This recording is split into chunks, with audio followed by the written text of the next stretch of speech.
This episode of Recording Studio Rockstars is brought to you by Atom Audio, Isotope, Native Instruments, and Grace Design. You're hearing my voice right now through the Grace Design M201 Mark II mic preamp into the Empirical Labs EL8X distressor mixed through Isotope, RX, Ozone, Neutron, and Nectar, all on Atom Audio monitors. Please check out our awesome sponsors using the links in the show notes. It's a great way to help support this show, and we really appreciate it. Now, get ready to rock. Correct, as like an AI program would say, is not going to work for all styles. I think particularly to a couple years ago when Billie Eilish's Where Do We Go When We Fall Asleep record came out, that record, according to audio whatever, is horrible. There's way too much low end. It's dark, it's distorted, it's way too smashed, but it's perfect. Like, that record sounds amazing, but on paper, it is wrong.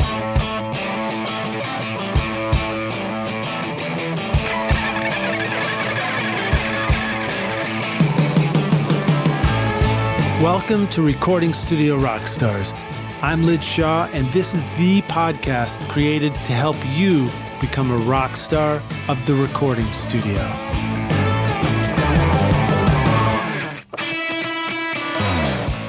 Atom Audio celebrates 25 years of designing industry-leading monitors in Berlin by unveiling the Arctic White A4V and A7V monitors, available for a limited time. With the XART ribbon tweeter design, customizable speaker voicings, and SonarWorks integration for room correction, these monitors deliver professional-grade sound perfect for Grammy-winning producers and home studios. Make your studio cooler than cool with the Arctic White A4V and A7V, available for a limited time with the standard extended 5-year warranty at atomaudio.com. Are you struggling to make your mixes sound professional? If your tracks feel weak, distant, or lack punch and clarity, I've got the perfect solution. My free course, Mix Master Bundle. This course will teach you how to achieve pro-level mixes from your home studio using free and stock plugins in Pro Tools. But these techniques will work for you in any DAW, whether you use Logic, Cubase, PreSonus Studio One, Reaper, or another. If you're ready to make your best record ever, go to mixmasterbundle.com to get started now for free. Find the clickable link in the show notes of this episode.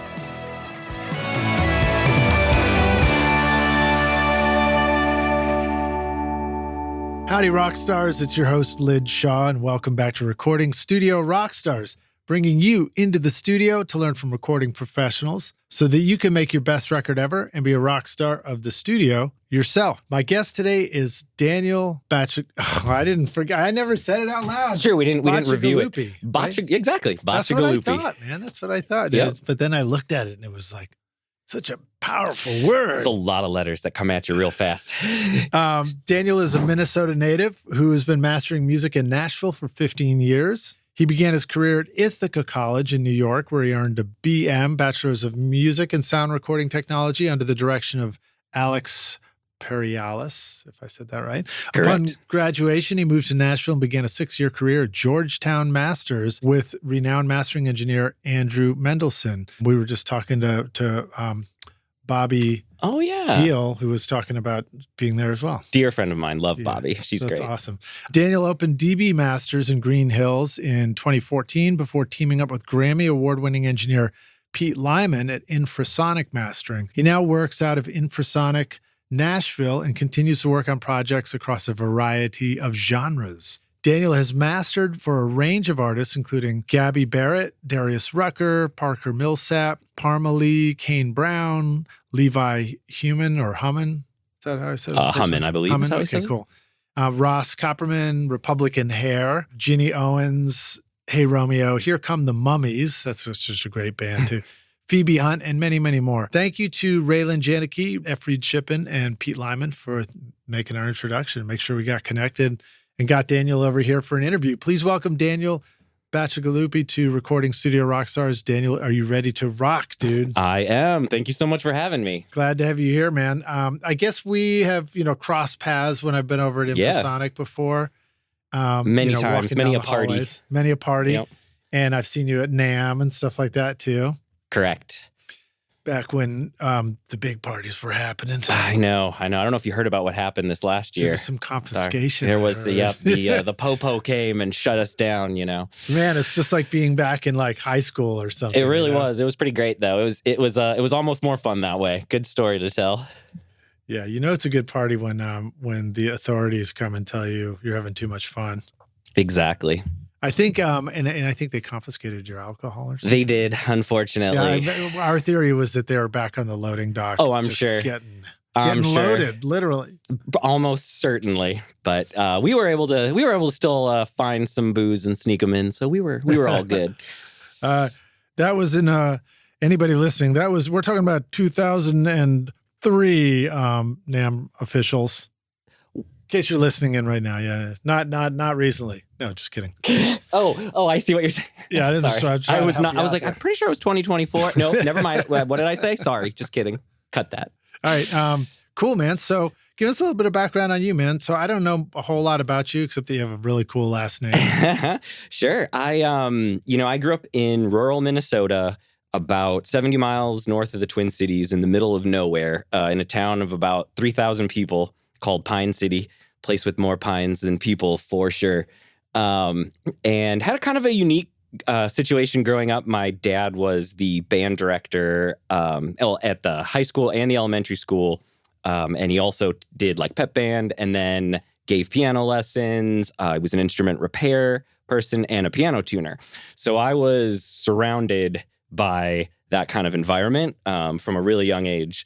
And I remember sitting with him, at someone's house while he's tuning a piano, listening to like the same note, like dong, dong, over and over and over again. And I think that actually kind of got me interested a lot into like just being aware of sound and listening to it. And I wasn't involved; I was just hanging out. But it was just getting into that kind of like listening environment from a very young age. I think kind of always got me into the way things sounded. I also was always really sensitive as a kid to sounds. A lot of them would really bother me, or I'd really like them. It was kind of a weird thing. So when I was getting a little bit older, about 12 years old, I decided, well, I need to play guitar because all the cool kids play guitar. And it was actually at that time I had rented from my local library Nirvana's Nevermind, and was like, this is, how did I not know what this was? Rented from the local library. Yep. It was pretty great. Not really renting, borrowed. I guess. Rent. Yeah, exactly. Checked out. There was checked out. That's the word. Yeah. So I remember my mom brought it home and she had picked it up and she was a little questioning it at the time, but no, it was all good. And I fell in love with guitar from then. And so then I went to my dad, he's also a guitar player, and was like, well, how do I do this? And so started getting obsessed with that at kind of like 12, 13. And my father was always really into recording himself, but had never like done it himself. He was just fascinated by the process, or had like small tape recorders growing up. And so when he saw me getting into it, he was like, well, maybe we should look more into this. And we had a buddy of his who had some knowledge of recording. So we went to him and got a Motu 828 and an old G3 computer and Digital Performer 4. Oh, I love it. An old G3 An old G3, right. Exactly. So at this point, you're like 13. You are checking out tape, but we had a task Pro Tools was already here, right? Pro Tools was here, but definitely not accessible by me. That was at the time when it was either LE with an M box, or you needed to use like their specific hardware to get the HD. So you didn't get the Digio 1 with the 16 inputs? I didn't, because the Motu, we had an 828 that had 8 in, and that was pretty much the most that was the most number of inputs I could have, but it wouldn't work with Pro Tools, unfortunately. Right. The time. It wasn't, they hadn't opened it up to exactly. that yet. And was it a Motu that had 8 mic pre's, so you could just plug the mic right in? It had 2 mic pre's. So this was also part of the fun, was figuring all this out. So it had 2 mic pre's that I could use, and then 6 direct ins. So we had a Mackie 16-channel mixer that I used the mic pre's from, and then would use direct outs from each of those channels into the 828. Isn't it funny that at that time you might have thought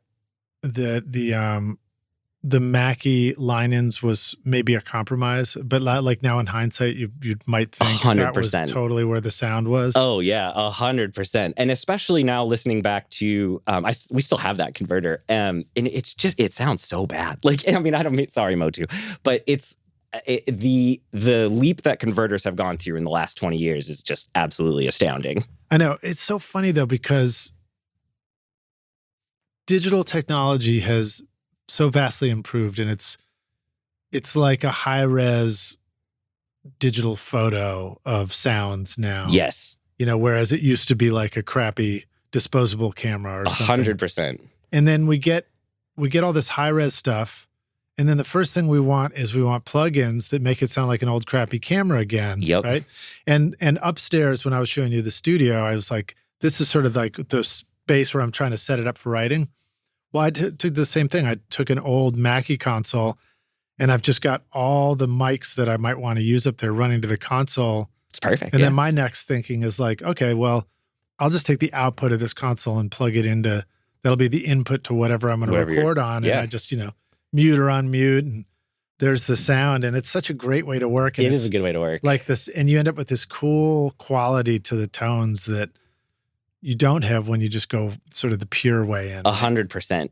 100%. And I also think that using gear that is somewhat limiting is a lot of times really beneficial to your creative process, right? Because all of a sudden there's just less options. Sometimes I think, especially someone like me, gets a little bit of option paralysis, where I prefer to almost be stuck in a lane a little bit. So that way there's like a clear direction or like a focus that we're going for. And I think working with gear specifically is very helpful for that. I still do hybrid mastering. The way I almost always work is still a loop through an analog chain, and then capture, and then do a little more digital processing with it there too.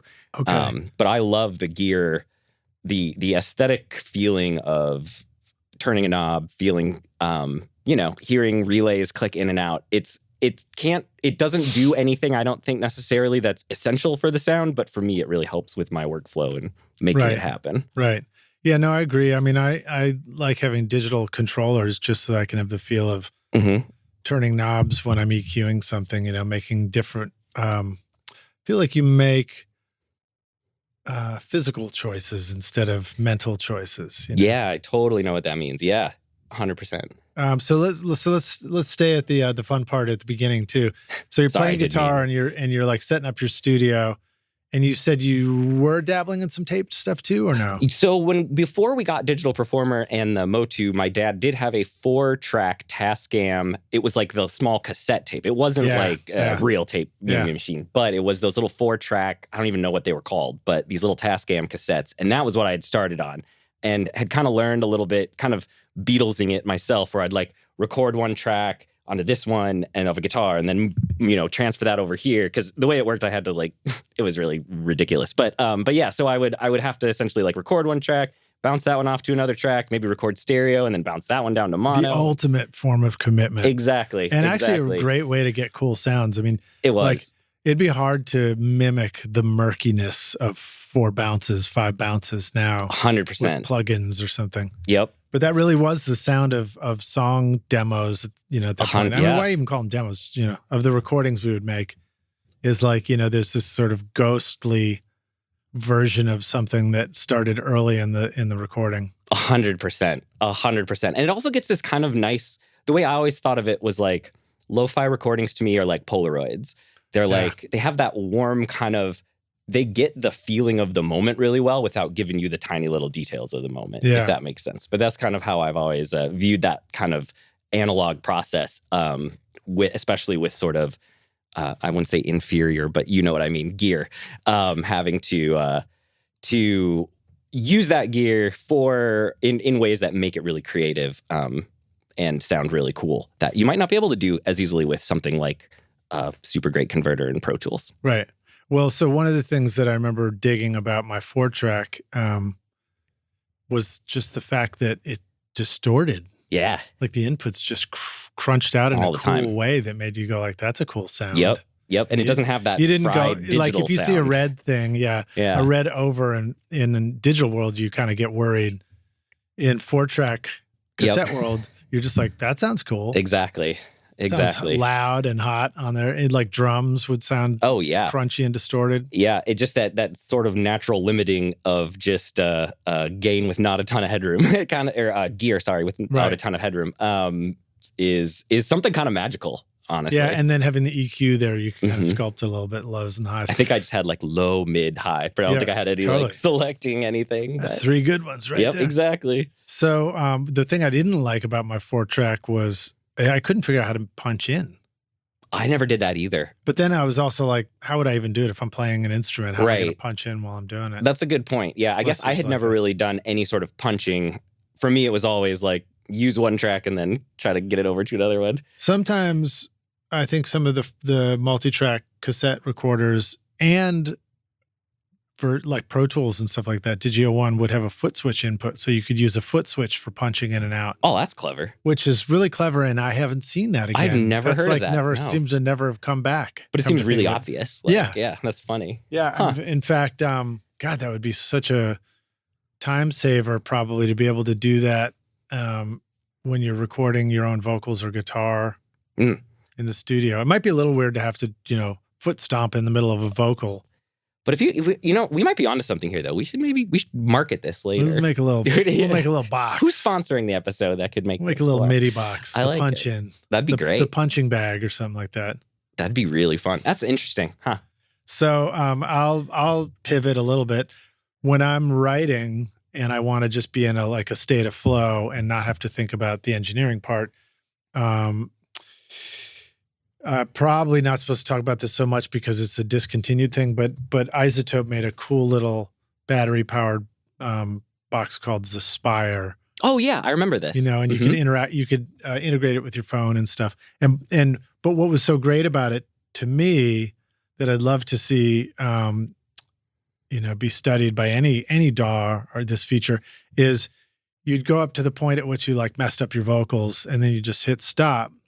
And then without doing anything else, all you have to do is hit the record button, and it automatically rewinds a little bit, plays up to that point, drops into record, and just keeps going. Wow. So you select the edits point first, hit stop. Yeah, that's where it'll do it. Stop right here. You just go right here, hit the record button. It does all that. And so it never busted my flow when I was trying to keep my head in the lyric or the sound of my voice or playing a guitar part or a bass part, God forbid, where I'm bass is already so hard enough, That's so wild. and I really love that. And one of the things I hate about recording yourself in our studios is how often the studio's like, hey, can you just become the engineer again? Put your engineering hat back on for a moment. And you learn that when you're writing and creating songs, even that little bit of an ask, hey, can you just hit 4 buttons and program the pre-roll and that can get you out of select your punch out point, you're done. Yeah, you've lost your the creative. Do you feel the same thing in mastering? Does that happen?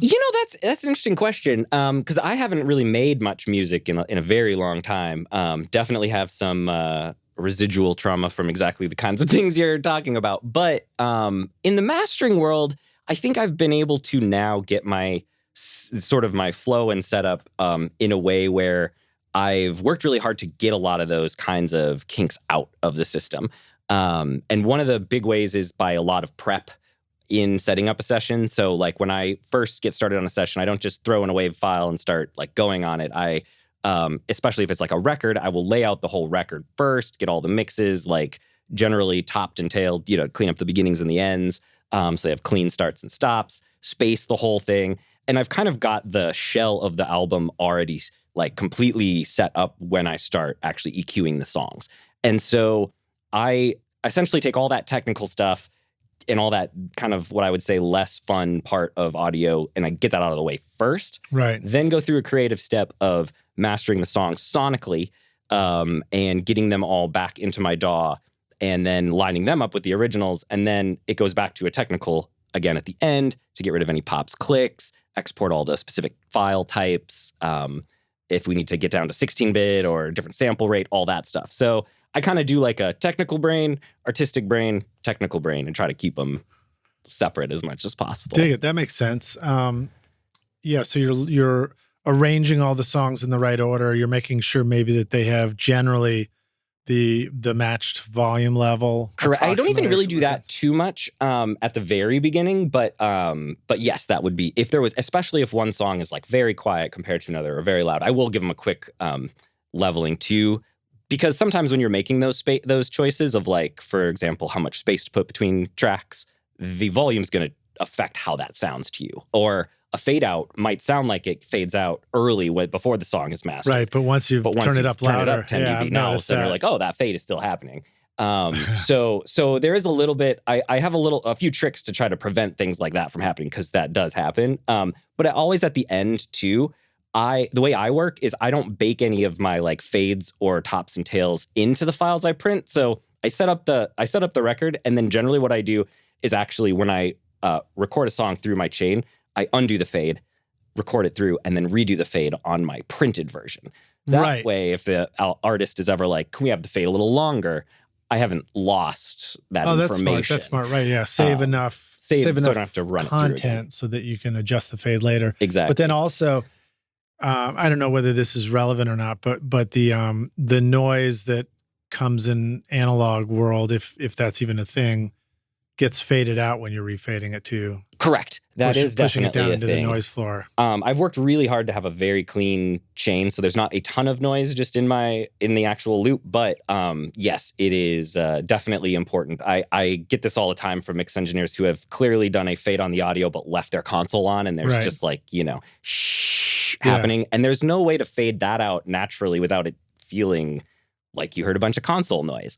Or you have to shorten the fade enough that the fade feels weird, right? If you can also just get the fade out before the console noise is at a level where it overpowers the fade, but then your fade is going to be short. So, yeah, it makes sense. Like why the fade goes last, because if you faded the file and then ran it out through Gear and recorded it back in, now you have another hard ending to the thing that you have to fade again. Yep, your noise floor essentially becomes part of it. Yep, exactly. Yeah, that makes a lot of sense.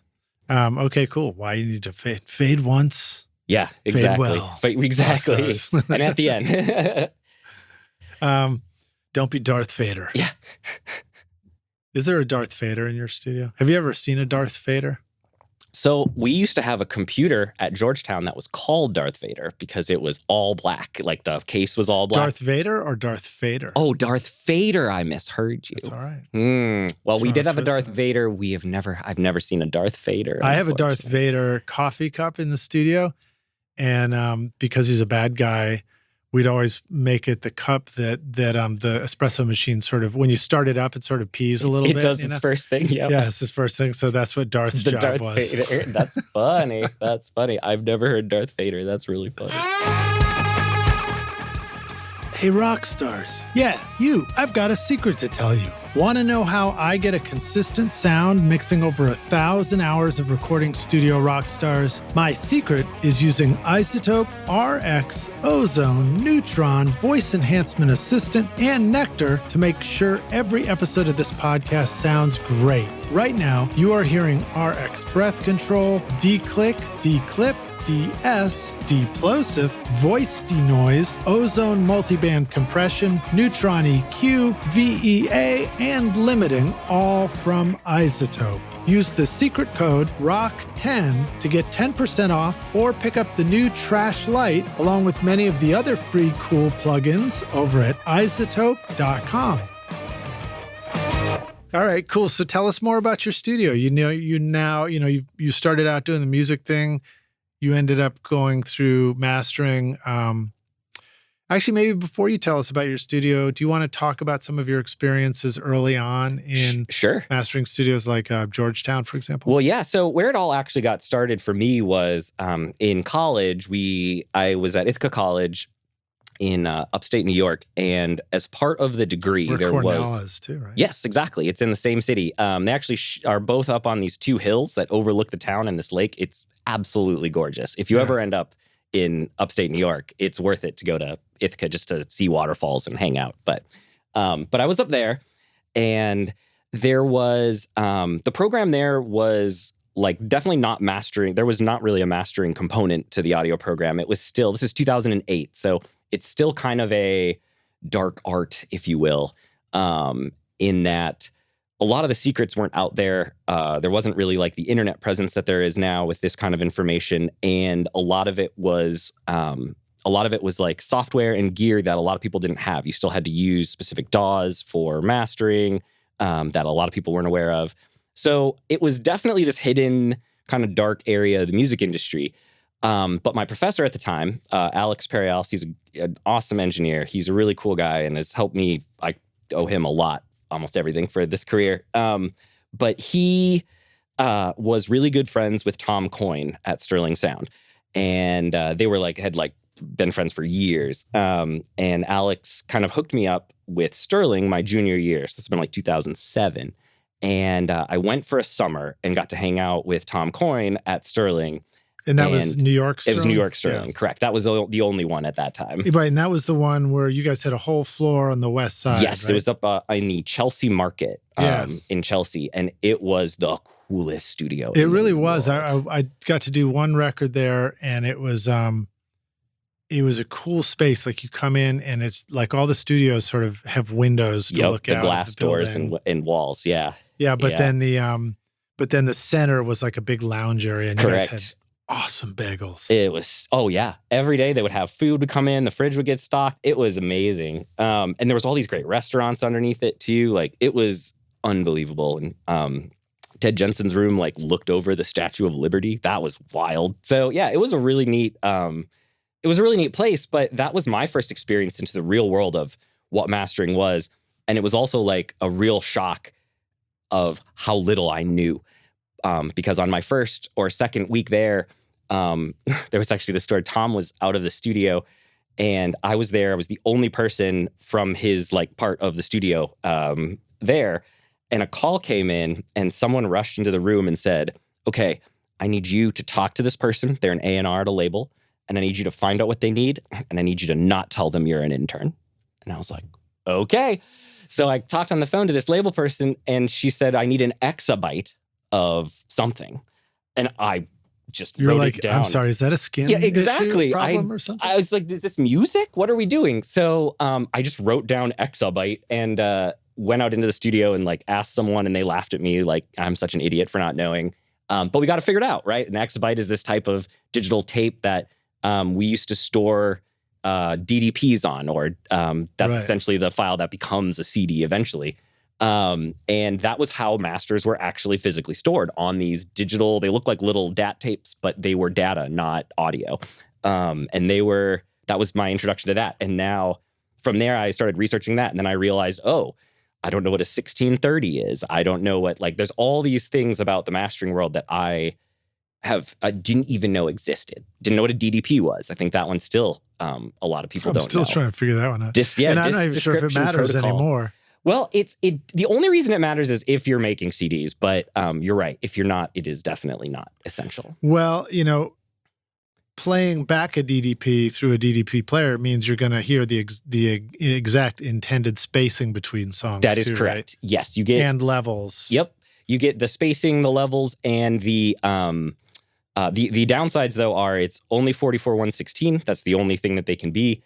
And they are kind of cumbersome to work with. You don't have all of the WAV files. The file set is like a data file and then these two other little data files, and they together give all the information needed to make the audio. So you still need a DDP player, and then you can use that to extract audio from. But it's not the most easy to use format. But the reason it's used is that it will not work if anything has happened to the file. So if you take a DDP and you send it to a plant and a bit has been lost or something has gotten corrupted, the file runs a checksum and will spit an error and just will not work and will say, this file's not complete, don't use it. Okay, great. So that is hugely helpful when you're doing quality control. And exactly. And you're listening through to make sure everything's right.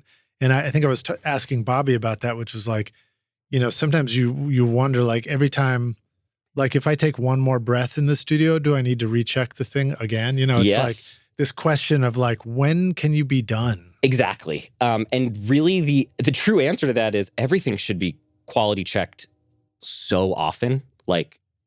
like really, if you want to do it right, let's say we're making a record and they have a set of HD masters, a set of, which are 24-bit masters that's what we call them as HD masters, a set of mastered for iTunes files, and 1644 ones. Really, you could theoretically say, well, I made the 1644 ones from the other files, so I should only need to QC that. And if those are good, everything's good. But you really don't know that maybe a file there was an error when it got uploaded to the website. Maybe there was an error when it moved from one drive to another. Like technically, That's even what's so moving scary a file, about it. right, it means you should re-QC it. But in the real world today, that's just not practical. That's all we would be doing is listening to files to make sure there's no problems. And computers have gotten so good that in general, the way that I do it now is if we start with a 24-bit thing, I will like QC that.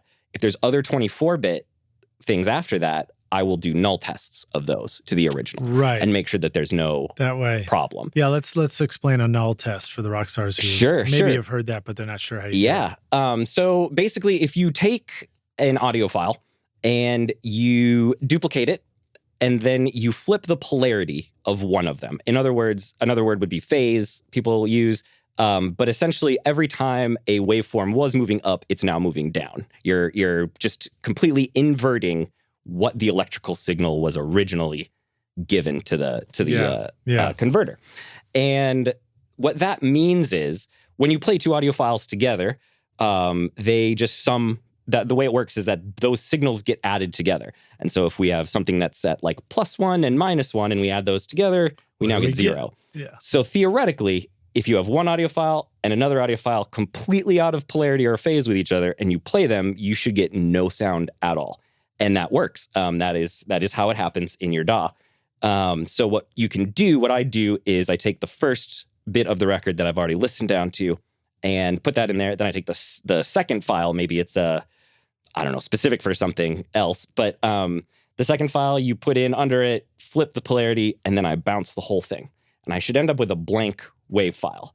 And if I look at that wave file and see any information in it, then I know there's a problem. Something there is different between these two files. Right, exactly. That represents the difference between those two files. So, Correct. So it might be... So it's very easy to find mistakes and pops using that because they jump right out of this like completely blank waveform. Cool. So that's kind of my way. I've done a lot of it now. But still the best is still a listen. And on records where there's a lot of pressure or like it has to be done and there's no wiggle room, I'll still listen down to every single thing just to be 100% sure. Yeah. So that's interesting. So yeah, my first thought when you were describing the null test, you say you flip them, mix them together and then bounce it out and look for a visual indicator. Right. My first question might have been like, well, are you going to see like subtle little things? But I think the point you're making is when there is a difference, it's usually enough that it's not a subtle thing and it looks like it's usually a spike or something correct. like that. And because so, it might have been a pop in the first place anyway. Exactly. And you're right, though. One part of the step I didn't say is after doing that bounce, I make the waveforms enormous. You just in the DAW grow the waveforms to the point where I can actually see the dither. If there's dither, I can see the dither. But any mistakes, like you said, pop out immediately from that. So yeah, because if you listen to it, you'd be listening down with the speakers cranked or something, which would be a bummer when the pop comes through. Exactly, right. And that's always a little terrifying too. So yeah, I found this way though works the best. Also, it comes in handy. I think people could use this more often. Just in like, let's say we mastered a record 3 years ago, and you have a bunch of files, and you're like, I can't remember if these are the ones that were approved. Are these the final ones? Well, you could just send them to me, and I could do this really quick test, and I would say, yep, these match the files that we gave you last, even if you renamed them or did something like that. Right. What if you renamed them, but they're the same files? But what if they accidentally got like converted to MP3 or MP4 and then back to WAV again? It won't work, unfortunately. You would notice. We definitely would notice. Right. We would absolutely notice. That's another good way of, that's a good way of quality checking it too. You can also, there's a lot of tricks for that one. You can put a WAV file into RX, and RX, if you've used it a lot, you'll know what MP3s look like in RX, and you can see that even though this says it's a WAV, it was clearly an MP3 first, and then it has to do with like the high frequenes being truncated. Correct. Or something like that. Yep, you'll start to see these weird squares in the high frequency. Like it almost looks like a digital, like a pixelated version of what the WAV file looks like. The WAV file looks like a smooth kind of, if you know RX, it's got like this kind of color scheme to show intensity. And if it's a smooth WAV file, it's just a nice, very clear kind of color scheme. But if it's an MP3, they show up as these little like cubes almost. That sounds kind of cool. It sounds sort of cool. Vintagey and desirable. I mean, exactly. Oops. All right, dig it. So let's talk about the things that could fool you when you do a null test, though. Maybe they don't happen in the mastering stage because the final mix is the final mix. But when somebody sends you another version of a final mix, or you print two different mixes, I'll fill in the blanks too in case this sounds like a loaded question. But when there are plugins in your mix, when you're thinking, well, this is the same mix, I just bounced it out twice, it should be the same thing. There are some plugins and processing that go on that might be randomized and time delayed and things like that. Like you might have a flanger effect or a phaser effect that, cycles slightly differently each time. Or you could have reverb, yes, which has got randomized stuff going on. And in those cases, if you bounce two mixes with the same that you thought were going to be identical, they might not null test because there's a difference in those reverbs. That is absolutely true. And you see that a lot with convolution reverbs and a lot of the new UAD and plugin alliance stuff that has the analog randomization in it. Right. And there is no way around that. I would say the test for me with the polarity test, I really don't read too much into them other than these files are identical or these files aren't. And it's almost always a situation where I'm looking for one of those two scenarios. Right. So I don't, we don't deal with that too much. The only time I would use it though, is let's say we got a mix and then I got a revised mix that sounded very similar, right? So I'm not sure what the difference is between these two, but the artist has claimed there's something. If I do the null test there, I will get a lot of convolution reverb sounds in there. I'll get a lot of that extra noise, like you were saying, that isn't the same on both files because of the randomization. But those will generally be very consistent sounding throughout the whole file. Will they sound like reverb? Yes, it just sounds like the reverb, basically. Okay, all right. And then, for example, though, I might notice one spot where all of a sudden there's a raw vocal that I can hear. Right. And so it's like, oh, the artist has added one line into this spot, and that's the difference, right? So even though it's not a perfect null test where it's all off or all on or whatever, I can still tell, okay, I can see the reverbs and the other stuff, but then this section, there's something else that is different. Fascinating to think of it as sort of a forensic test for, like what'd they put into this other version? Well, and a lot of times the reason to do that for me is we'll cheat a little bit. Like if the artist has said, I want this, everything's perfect, there was just one vocal line that's different, I'll find that vocal line and then I'll actually edit the new mix into the old one because I've already done all of the other work on the first version of the mix that they loved everything of except this line. So now I don't have to redo my noise removal. I don't have to redo running things through my chain again. I only have to run through that one section and then I edit it in. So that makes sense. That's another way cool to save time. And I'll use the null test to figure out what section do I actually need to edit in. So that one spot where the vocal leaps out, it's like, right. We'll just the difference. Clip that out. Yep. Comp it right into the master. 100%. Comping your master. Yes. We used to do that a lot more at Georgetown. We did the, and I don't think they work this way anymore, but it was like a process of real-time dither. So we would we would actually take the 24-bit, send it to a converter that was doing real-time dither to it, and then re-record it back in. So if anyone ever wanted to change one thing on a record, like one song, you either had to re-record the whole thing or just edit in that one section. Right. So that's why we got good. That's how I got good at doing that. So real-time dither, what's that all about? What is dither? Why is it still even a thing? That's a good question. So dither is a mysterious process that I think a lot of people, and I am certainly not an expert on, but I think a lot of people don't quite understand what its purpose is. There's some really good websites, and I don't have one in front of me on my top of my head, but there are some cool websites where they'll show examples of things that have been dithered and things that haven't. But essentially what dither is the best description I've heard actually is like adding noise to a photograph. So basically when you're recording at, this particularly happens when you're going from one higher bit depth to a lower bit depth. Sorry, it's going to get like very technical and my brain is a little spacey. So keep me on track if you need to. But bring on the nerdery. Yeah, right. So bit depth is essentially a measure of how accurately we can document volume information, right? So basically, no sound we'll say is I don't know. Well, we always use it this way: negative 128 decibels or whatever. And using all of the bits available to us is 0 dB full scale. And everything in between, all bit of sound needs to somehow fall in between those 2 points. And there's your dynamic range. And that's dynamic range, exactly. So what bit depth is essentially saying how many individual spots within that dynamic range can I use to measure this audio? So one way I think of it is if a 24-bit 24-bit file is like measuring volume automation in millimeters, and a 16-bit file is like measuring it in inches, right? Where you essentially still get the same general shape and information, but you cannot as accurately define what the value of that volume really was. Right, and my Atari 2600 8-bit sample is measuring it in big giant Lego blocks. Exactly. So where this comes in to be a real problem is especially in quiet information. So during the fade out of a song, once you get down to not using very many of the bits in a 16-bit file, you'll start to hear the audio kind of warble or drop out in certain spots or get a little bit like crackly. And that sensation is just those bits getting... when you start with a 24-bit file and then you go down to 16, you're essentially just like changing the values of all of those volume points.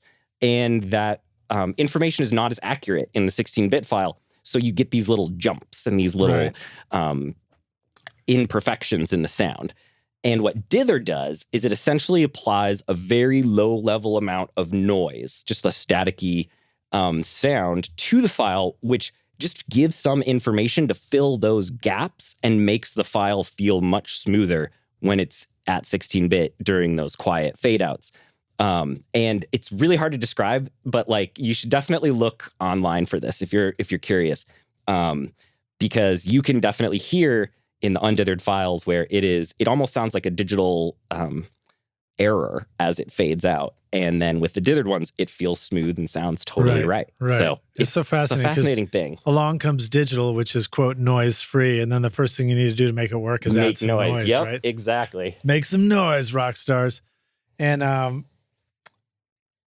the funny thing to hear you describe it, too, is it's not about the fact that noise in the audio sounds good. It's about the fact that turning that into, digital pogo sticks that are added together that represent analog waveforms. Right.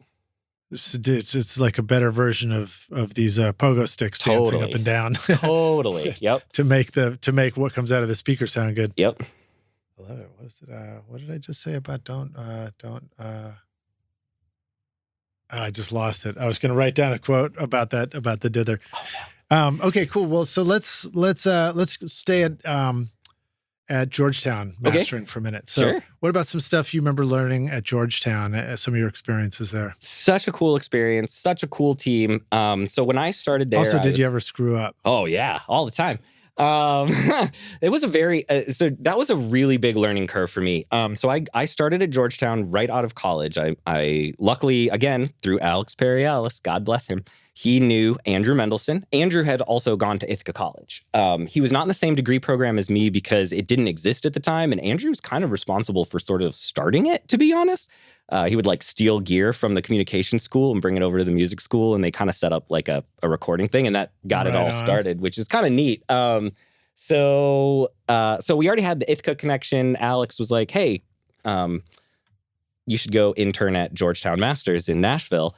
And it all just worked out. And there was another employee who was actually just going to leave literally when I moved into town. And it was just this nice little seamless, Did transition. you ever know, or do you know Nick Bullock? Yeah. Producer? He came down here from Ithaca as well. Yes, he did. I don't know if you guys knew the Ithaca connection. Yeah, no, I haven't seen him in a couple of years now, actually. Hi, Nick, if you're listening. But no, love him. All the Ithaca people. It's such a cool place. Yeah. My cousin's up there making music. Jenny Lowe. Oh, huh. I don't think I know Great Jenny musician, Lowe. great singer and songwriter. Yeah. Hi, Jenny. So I came down to Nashville, and it just all worked out. Where this employee was leaving, and I got hired after interning for like 3 months, which was just unbelievable. I couldn't believe I was actually going to like work in the music industry. I kind of always, wanted to and believed I could, but like it's kind of amazing to actually be like, wow, I get to listen to music and get paid for it. That's insane. Well, I mean, your first stop in New York City probably gave you that sense of like, wow, music is a fun experiment to I'm living in the middle of professional record making. 100%. Yep. And I also felt like, I really want to do this. Like it felt like a fun atmosphere. I loved the people. I loved the vibe of just the attitudes of creative people. I realized I like being around creative people more than anyone else, to be honest. No matter what style of music you create, Native Instruments provides you all the instruments you need, from drums, loops, and beats to vintage and modern synthesizers, realistic strings, guitar amps, and futuristic synth pads. I really enjoy recording real bands in my studio, but then adding amazing overdubs from Contact, Massive X, Super 8, Battery, Guitar Rig, or Hybrid keys. Use the code ROCK10 to get 10% off or get complete start for free today with a bundle of 2,000 sounds and 6 gigs of samples at nativeinstruments.com.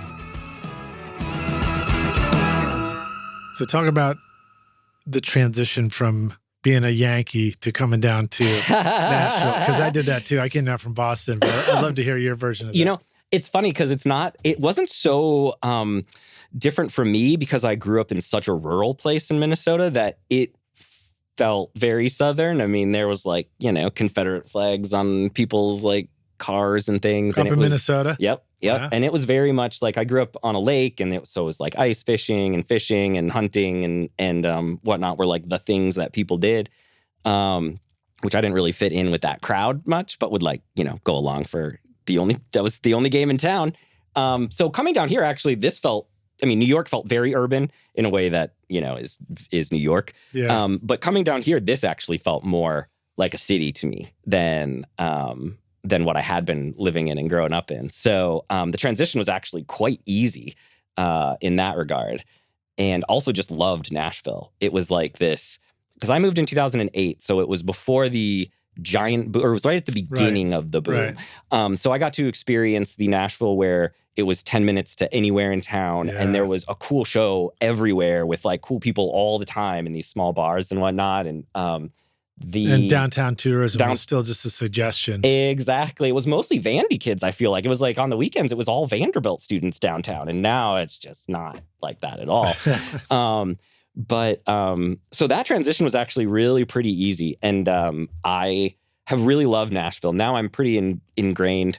I married a woman who's born and raised in Nashville, and her family's all here. We actually live down the street from our in-laws. So that's a lot of fun. And being so far from my family in Minnesota, it's nice feeling like I have it was like moving into a whole nother second family down here. So it was lovely. What about musical tastes and styles? So now listening to your discography, which we have a link to in the show notes, Rockstars, please scroll down and listen to these great records that Daniel's doing.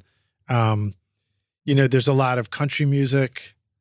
There's a lot of country meets Americana kind of stuff. There's stuff with Billy Strings in it. Yeah.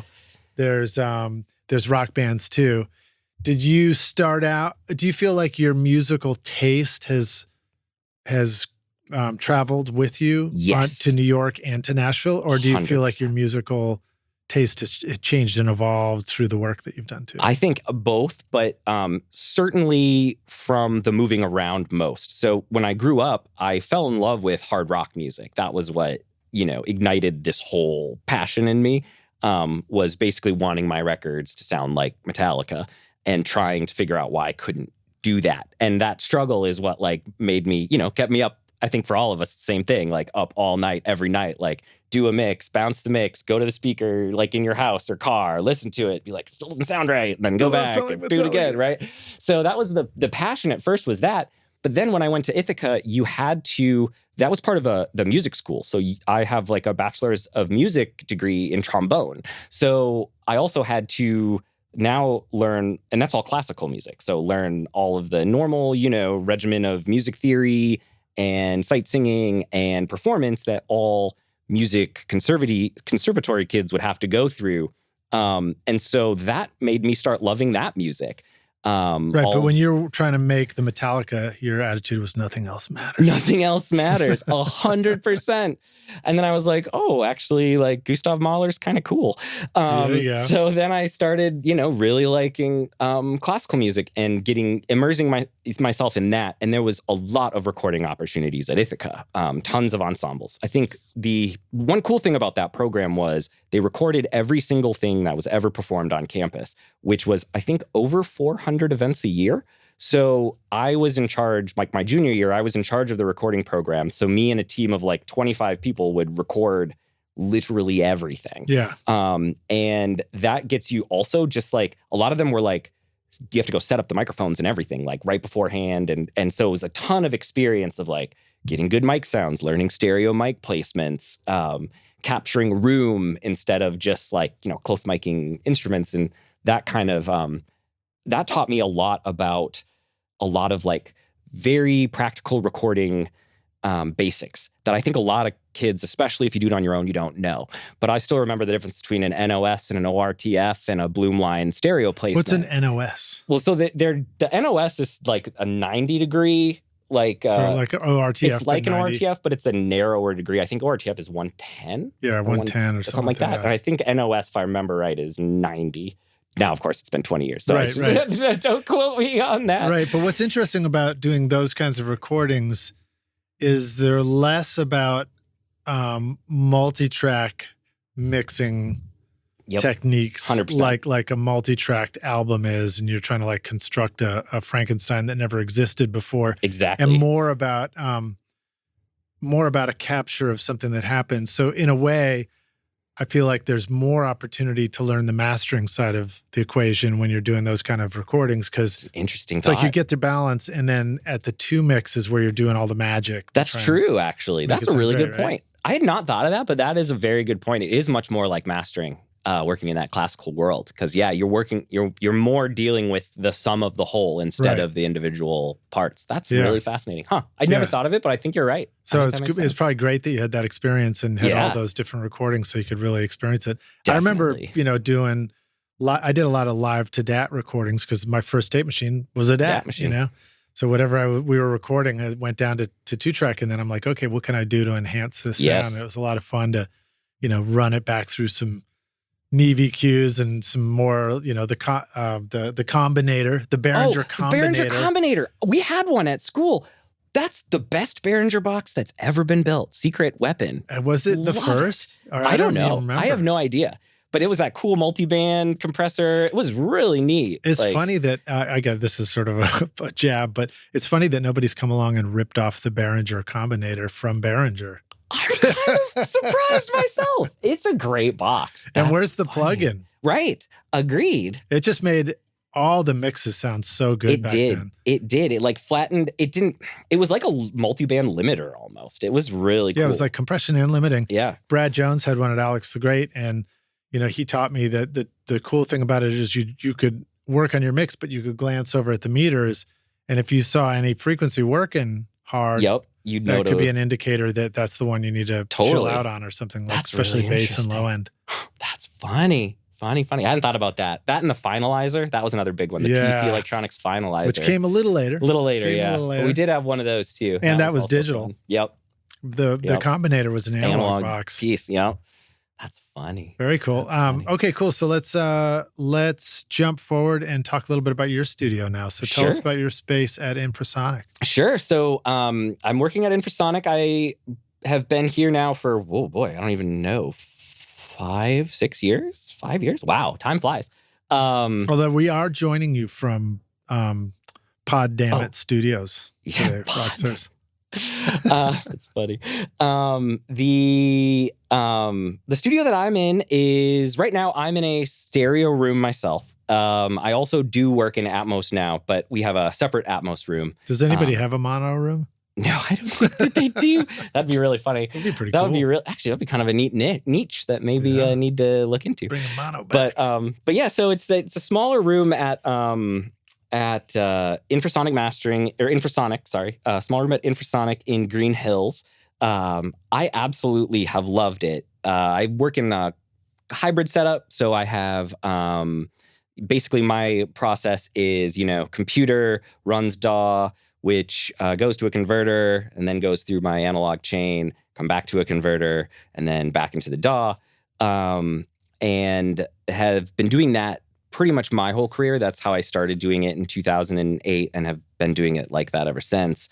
Have slowly moved a little bit in the box for just specific projects. But for the most part, still almost always do the analog loop. And we have pretty much all PMCs at our studio. So I'm using the 6.2s, which are awesome. I just switched to those earlier this year. I had been using the Bowers & Wilkins 802Ds, which I think also I saw that love. In a picture. Yeah. Too. I love those too. But the PMCs in the smaller room, what's really cool is the PMCs have a little more, there's like a tighter low end, a little more defined low end. And because they're smaller, I can get them off the floor and get all the tweeters actually aimed at my ears. Mm-hmm. With the B&Ws, a lot of them were going straight into the desk, which was especially the low frequencies would hit the desk and start getting all wonky. And that has all been cleaned up super well by the PMCs. The other secret, though, to my room is using the Trinnov ST2 room correction. Right. That is, I am not a big believer in this kind of stuff. Like, I definitely am a keep the signal pure kind of person, don't mess with it. But that box makes it possible for me to work in a smaller room, and it's not even close. Let's be more clear. Keep the signal pure and don't mess with it after I just messed the hell out of it. Exactly. With my mix and my tracking and my mastering. That's true. I'm the only one that gets to mess with the audio.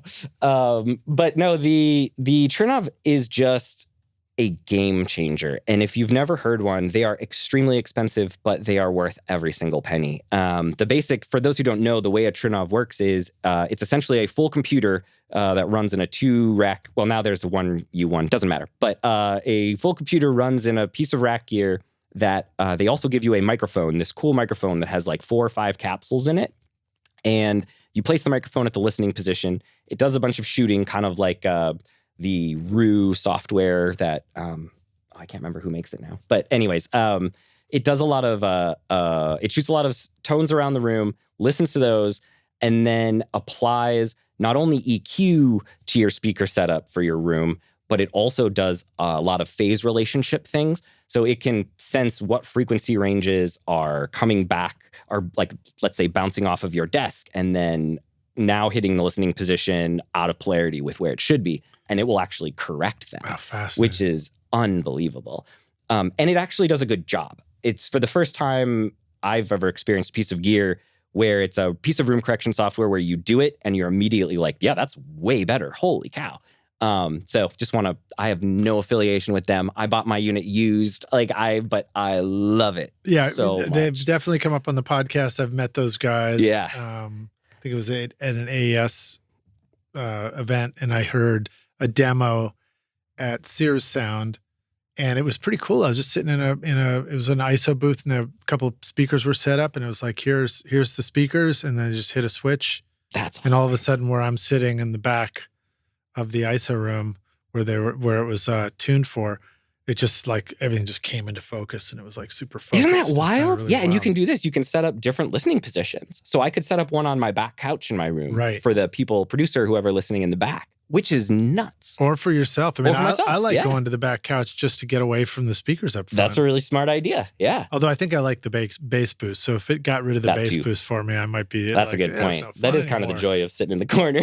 Yeah. And then also, the moving around the studio, to hear what things sound like in different parts, of the room where things aren't balanced. That's the real world experience of music. So it's still valuable 100%. To do that, Yep. I think the challenge is when you start making decisions in different spaces and then you lose your sense of confidence. Mm-hmm. But luckily that's what the car's for. Exactly. I still do car tests all the time. I love it. And it's definitely not a crutch, I don't think. I think a lot of people think of it like that, but no, it is where else do you listen to more music than your car? It's got to sound good there. Atom Audio is celebrating 25 years of researching, developing, and manufacturing industry-leading monitoring solutions in Berlin. To mark this milestone, our friends at Atom Audio are unveiling a special limited edition series of monitors that will look stunning in your studio and sound as awesome as your music. Introducing the Arctic White A4V and A7V series. Available for a limited time to pro and home studio owners like yourself, the clean, glossy white finish exudes a luxurious feel and will stand out in any studio or home audio system.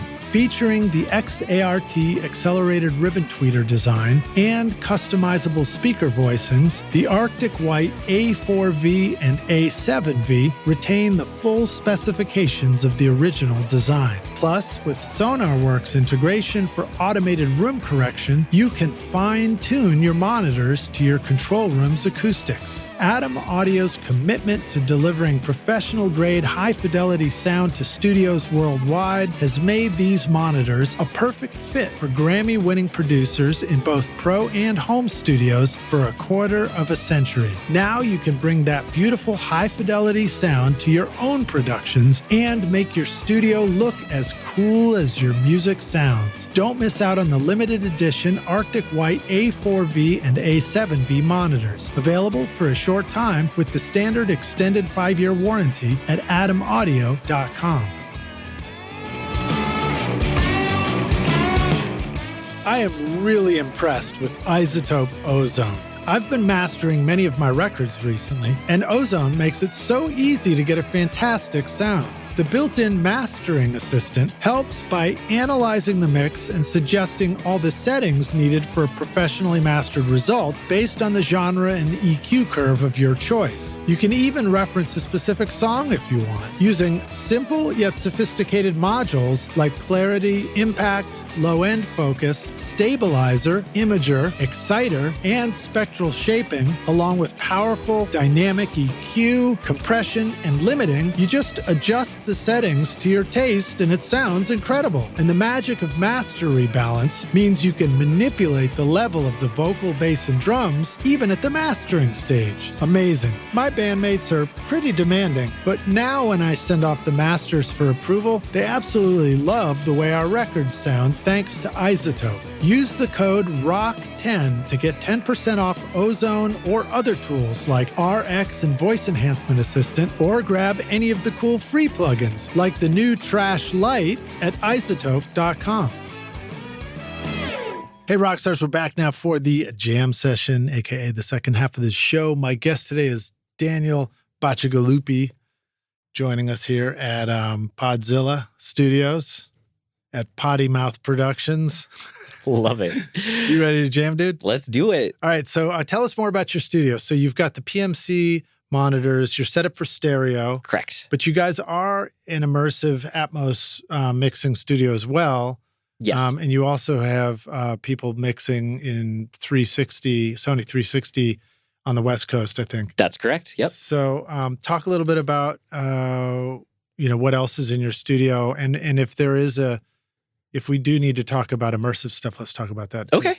Are you curious more about gear or? Yeah, whatever. Like, what are your tools? What are you surrounded by in a space?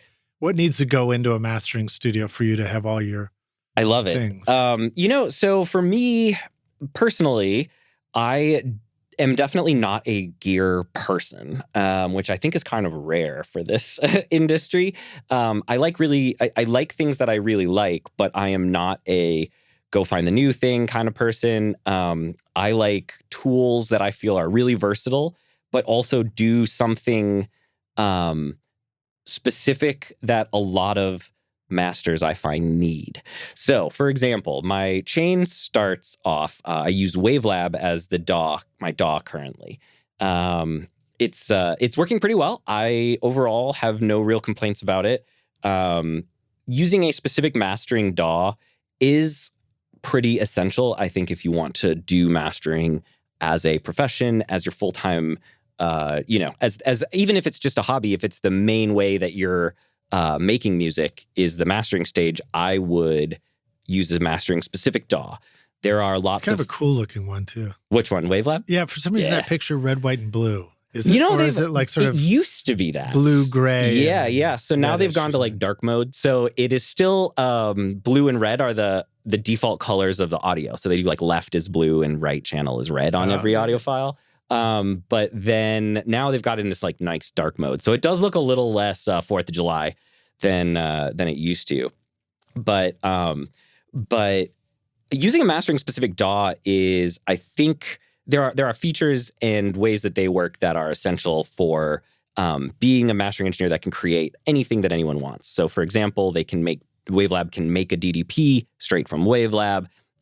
It can handle all kinds of audio forensics, archive, adjustments. You can do all kinds of, time stretch things / dither, or they're all built in. You don't need third-party plugins. Exactly. And it's also just laid out in a different way. So Wavelab is not structured in the sort of track mixer method that a lot of DAWs are, where you have each track has a fader that matches it.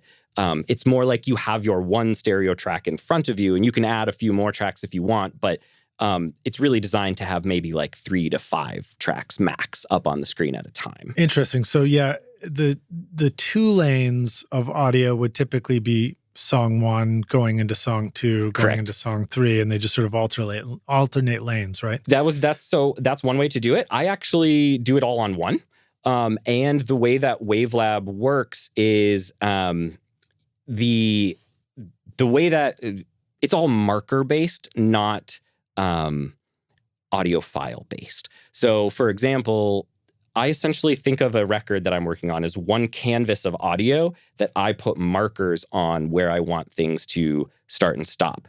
This way I can, I don't think about like continuous tracks necessarily. That's where one track fades into another and the track starts right in the middle of the audio. Right. I don't even really necessarily think about that as 2 separate tracks, as much as like, this is my space in front of me, and then right where I want that one to start, I just place a marker, and that's now when I export the files, even though they're overlapping and they're on the same track, it doesn't matter. It'll just export from that spot. So if you had 2 files in Wavelab that sonically are going to fade and overlap, like the tail of one fades over or continues while the fade in of the next song is happening, so they blend together, would they look like they crossed like a crossfade on your screen, or would they look like they're totally separated and there's just markers? They would look like they're crossed on the screen, but they're laying on top of each other. So the way you can tell is that it turns it orange. Basically, it's always white on the audio when you select it, unless they're overlapped, and then where it's overlapped, it'll put orange. Okay, cool. So you know that 2 files are overlapped there. The other thing you have to be a little careful about with this, though, is also making sure you limit. Sorry, we're going down a little rabbit hole here, but making sure you limit everything when you do continuous audio. And here's what I mean by that. Let's say you had one track with that you had put a limiter on the audio file itself, and then you wanted that to fade with another track that also has a limiter. And both of those limiters are at like 0 dB full scale, so nothing will go over. But where they overlap, they're going to add those 2 files together. So you're going to go over 0. Louder. Right. Yeah, it could go over 0 because you have one limited track and another limited track playing together with no limiter on them. So in that case, what you have to do is be sure that your track, this is what's cool about Wavelab too, your track can put a limiter on it. So essentially, I use that too in continuous records just as like a safety. I'll put like a Waves L2 that's doing nothing except just cutting off at 0 dB full scale just to make sure that no overs And get when through. you say continuous record, that just is reminding us that we could be talking about mastering a single song or a collection of single songs, or we could be talking about mastering songs ordered together as an album. By continuous too, what I mean specifically is that there's no dead air between them. There's no track breaks Okay, great. in the audio. Okay. Sorry, yes. So so that's something to be aware of too. But anyway, sorry, we were talking about my studio. Well, so but I'll stay there for a sec. So initially, that was the aha moment for me about mastering software. And I think the first one I used was Waveburner from Logic. Yeah. And learned that. And it's like, oh, wow, cool. This one, you put all the plugins on the song itself. Yes. And then that way you're adjusting each song to sound however you want it to. And then they export. Whereas in Pro Tools, traditionally, if they were all on the same track, you'd have to put the plugins on the track. They all have the same plugin. Yep. So that was a little bit of a challenge. Now, of course, Pro Tools, you can do, I can't remember if we now have third-party plugins as clip plugins or anything like that, but you could do clip EQ. You can do the EQ, the bass and stuff EQ like and that. stuff. Yeah. So you kind of, it's sort of like everything's sort of ultimately in the future down the road, you just turn to your robot and just make my record. But you also, you're right, the clip-based stuff offers cool things that I think a lot of people don't think they can do. So for example, let's say I have a song where there's just one tom hit that like blows up the recording, but it's just that tom hit and it's just got too much low end. I can just edit that one tom hit, just basically make a cut in the audio file so it's now its own little piece. And when it still plays totally smooth and continuous. But I can put an EQ now just on that one piece of audio. And this is, we're back to Wavelab. Back to Wavelab, yes. When you're in Wavelab, so if there was the big tom hit, I just make two little edits around it, put an EQ on that one tom hit just for that 1 second, and now it can play through and will not blow up the speakers, but will not affect everything else around it because I can just put that EQ on for a brief second without having to deal with automation or anything like that.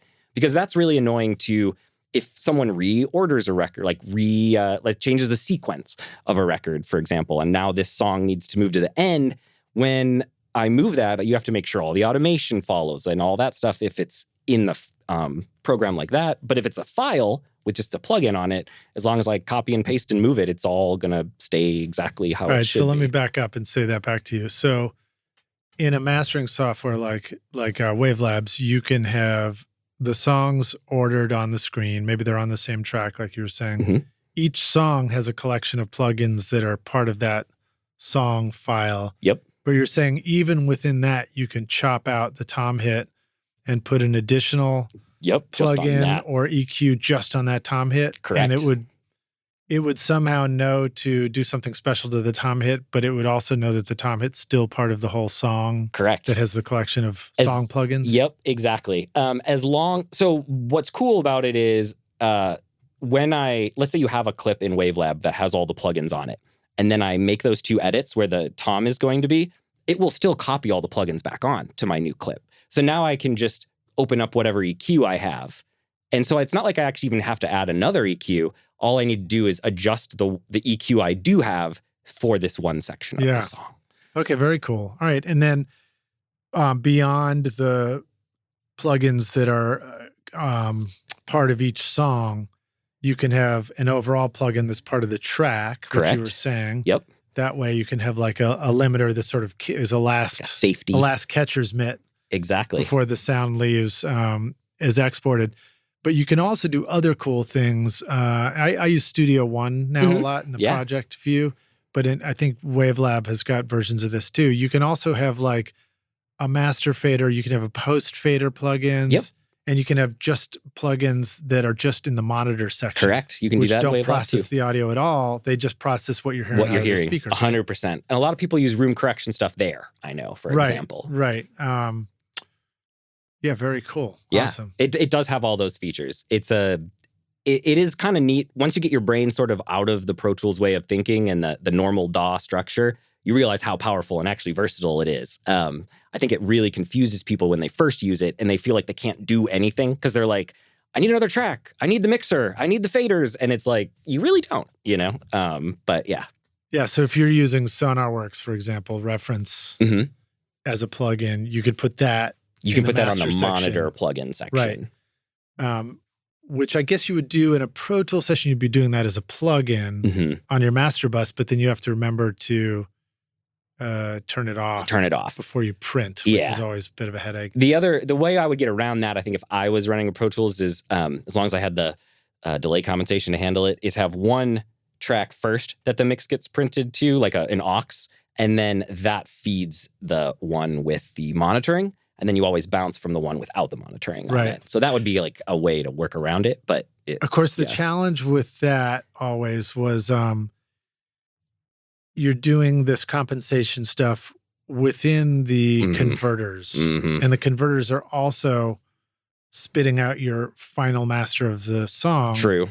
And you're trying to master the final master somehow to, sometimes, not always, but sometimes to push the limits and boundaries of that converter like a real world consumer experience. So it's a little bit of a brain twister where you're like, whereas with your Trinoff box, it's an outside box outside of the computer. Correct. So you can max it out for the consumer experience, and then it leaves and goes to this other box that has maybe its own additional headroom, can do some processing, hit your speakers. Totally could. And none of that then ever gets baked into a master accidentally because it's not part of the actual DAW. It's just part of the monitoring chain. So that's nice. Cool. Well, all right. So let's see. Let's back up. What should we back up to? What are some things that you would put in those master sections while you're mastering? Plugin wise? Yeah, like what tools are useful there? Well, the way I'll give you kind of the synopsis of how I would approach a song. The start for me, let's say it's a single, not on a record. I'm just mastering a country single, for example. The first step is I actually put a digital EQ and a de-esser on the track to start. They're both off. They're both disengaged. But this is before hitting my console. And I use those to kind of get rid of, I use the EQ to do sort of the, what I call fixing EQ, or like if there's any sort of EQ curves that I think need to be made to the master. I will usually do those digitally with something like a Pro Q3, something that's very clean and very transparent, but also very surgical and accurate. Like flexible, Exactly. And so that way I'm not, at this stage, I'm not really worried about like coloring the track or kind of its overall feel yet. It's more about like, ooh, there's like a little too much 300 hertz in this. Like, let's just clean that up a little bit. It's a correction. Exactly. And then you also get a lot of masters, especially, or mixes, especially now, need a little bit of de-essing once they get through your whole mastering chain with all the limiting and compression and whatnot. That'll just bring out a lot of those S's. So I usually start with a de-esser too, and it's off to start, but then as I master, I'll go back and adjust it. But it actually lives on the clip before hitting my whole chain. So I'll start with that, and then from there, the master plays out of my computer and goes AES into normally a head 192 is my main converter. I love that converter for D to A. I love it so much. It's not a quantum one yet. I might get it upgraded, but the quantums also sound very good. But that's my main D to A that feeds the chain. And then that goes to a Meselec MTC1X, which is a transfer console or a mastering console or any other names for it. But essentially what it is a console that has stereo inputs, a bunch of inserts where you can insert analog gear and pop it in and out, and then analog gain, and then stereo outputs. Does it actually look like a console? Is it a physical thing with some faders on it? Not faders, almost all dials. But yeah. It is definitely like a 3U rack unit. He's pulling up a photo now to show you through the microphone. Yes, exactly. I kind of want you to see it, just so you know. But so it's got dials, so you can sort of, it's detented dials probably is my guess. Correct. And in fact, it's not even detented. It is all discrete resistors. Right. So there's no, it's kind of what I meant. That's yeah. So when you're going one click louder or one click softer. It's going through matched left and right pairs of resistors. Exactly. So that it's very precise, right? Cool. Dig it. Oh, yeah, right on. This looks like the Sontech EQ. Yes, it is. The Sontech style knobs and whatnot.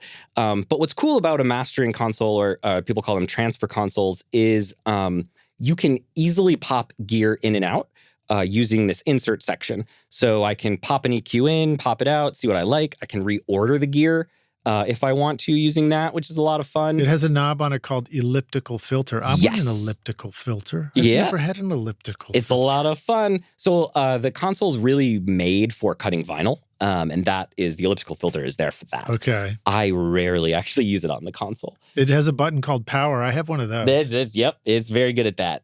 But it does other fun things, like it has multiple monitoring outputs. So one cool thing I do, for example, is I really like to reference other audio when I work. I don't work a lot with meters and I don't shoot for targets, but I do reference a lot of other things. But in order to do that fairly, you need to make sure you're playing back whatever you're referencing at exactly the same environment and level as what your studio is running at. So what I've done is I have my computer audio that goes to out digitally to a Lavry Blue, which is my, I have a Lavry Blue that I use for monitoring. So I have 4 stereo channels of D to A in that. One of them is my mastering software that I monitor. And then one of them is my computer audio. So I'm essentially using the same D to A converter for my mastering chain as I am for my references. And then because it's a Lavry Blue with changeable gain, I can level match. So I am certain that 100% what I'm listening to off of Amazon HD or whatever is coming at the exact level that I mastered it at. And I've even done some cool tests where I've taken something I've mastered and compared it, and Amazon HD is great, by the way. They actually stream full PCM audio. They don't goof up my masters. I recorded one in and did a null test, and it nulled perfectly with my master. Meaning you had the master in hand in studio. Correct.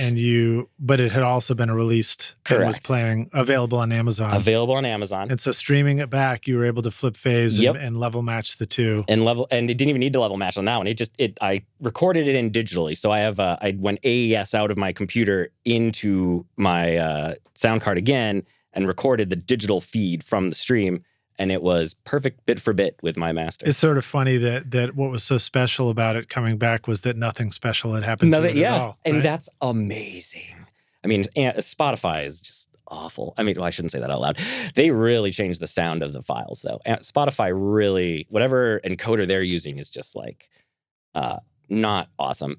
But Apple Music sounds great in general, especially their lossless stuff also sounds great. I've never done the test to be sure that nothing's changing, but I can say Amazon is awesome. Well, I hate this about the internet and all the services that let things come and go through the internet, but we're last on the list, rock stars. Audio, most of the internet just doesn't give a crap about us. I hate it. They actually care a lot more about the video, and the only part they ever care about audio is that voices can be transmitted 100%. So that people can communicate, you know? I actually wanted to look into this years ago. I thought it'd be cool to do like an AES paper on why is it that TV screens and video keeps getting bigger and higher quality and more, and audio is literally going the other way. It's like, how small can we make this file to be sure we can give it to you in an email or whatever, you know? And how do we get that disconnect? Like, why is it that humans love to go for quality video? Maybe it's just more of a immediate visceral noticing that it's better or something. I think visual. I think eyesight is. I think we just place more weight on eyesight than we do on our listening. I mean, as professionals, we listen pretty intensely to all kinds of stuff. That's true. But I mean, you know, it's easier to plug your ears and still run through the house than it is to close your eyes and still run through the house. That's a good point. That's a good point, actually. Yeah, that's a good point. And I don't recommend you test that out. But I have wondered the same thing and noticed the same thing. It's like, how do we change that narrative to flip it, you know?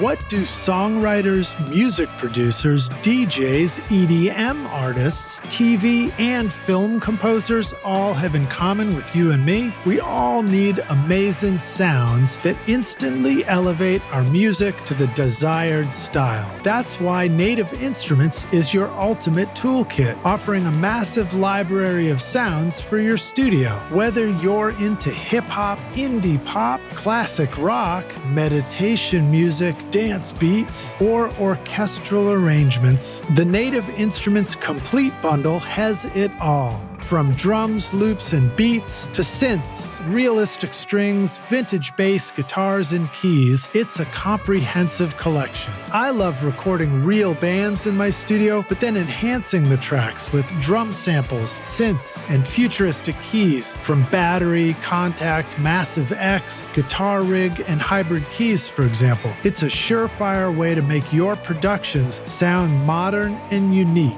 Use the code ROCK10 to get 10% off or get Complete Start for free today, featuring 2,000 sounds and 6 gigs of samples at nativeinstruments.com.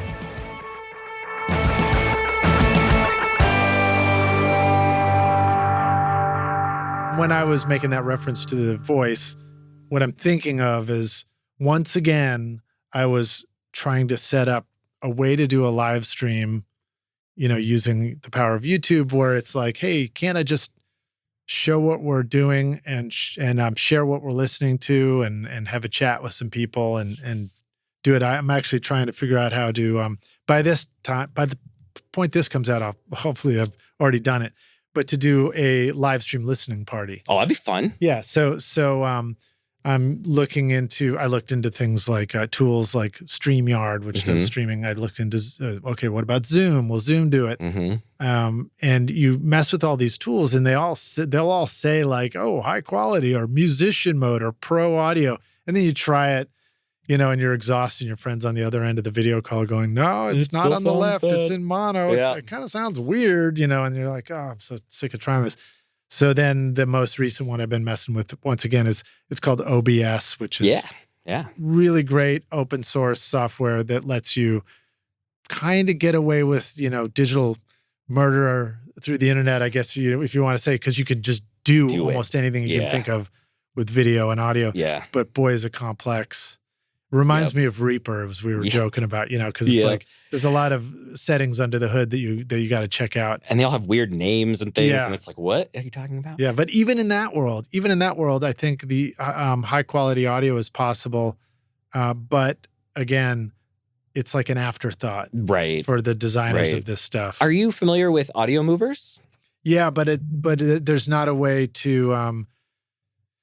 Audio Movers doesn't give you, or at least I hadn't figured out, an easy strategy for doing like a Zoom style call where everybody's hearing stereo. Correct. And live stream it to the internet. There is not a great way Even the Zoom style call, it's like, what's going to happen on the other end? Somebody's hearing the high quality audio, but it's coming back through their mic. Does it get canceled? No, that's a really good question. Yeah. Because I have done, I had set up something with Ray, actually. She did a presentation the other day, and what she did was gave them an Audio Movers link that all the people were listening to in their own browser window, separate from the Zoom call, but that doesn't really help the streaming problem. Right, and you're probably talking a one-way thing where you're presenting. Yes. So you can just turn off your mic. Exactly. When it's playing. When it's playing, yeah. Yeah. So but it's right. I'll figure it out for us, Rockstars. And when I do, I will share it with the world. That sounds fun. Okay, cool. So let me go back to more questions about your studio. You've got your files. You start up with some DigiQ is available. Correct. You've got your de-essing ready to go. Then you're going out of a DAC into the Maslec MTC-1X. Don't quiz me on this later. Mastering console. That lets you do things like insert analog processing. What are things that you might insert in the analog world? I have just a few pieces of gear that I really love. First and foremost, I have to say the Moog, the EQ4M is unbelievable. Love the whole Moog family. They're wonderful human beings. They're out in Utah and they make really high quality gear. And the Moog EQ is really cool because it is, there's no selectable frequency bands. The bands are fixed, and there's also no cue selection. So everything is just a fixed band with a fixed cue at these very specific EQ points that keep it. It's like a linear phase analog EQ. The low, what I mostly use it for is the low end. There's a sub knob that a lot of times one click down, and it's below 40 hertz because there's a 40 hertz knob too. So I'm not sure even what frequency it is, but a little half dB down on that will clean up muddy mixes extremely well. Have to be cut. Have to be cut. Yes, right, have to be cut. And then the airband is magical on that EQ. And there's the one that I have, I think it has a 40, a 20, and a 15. And the 40 is almost an always on for me. It just sounds lovely.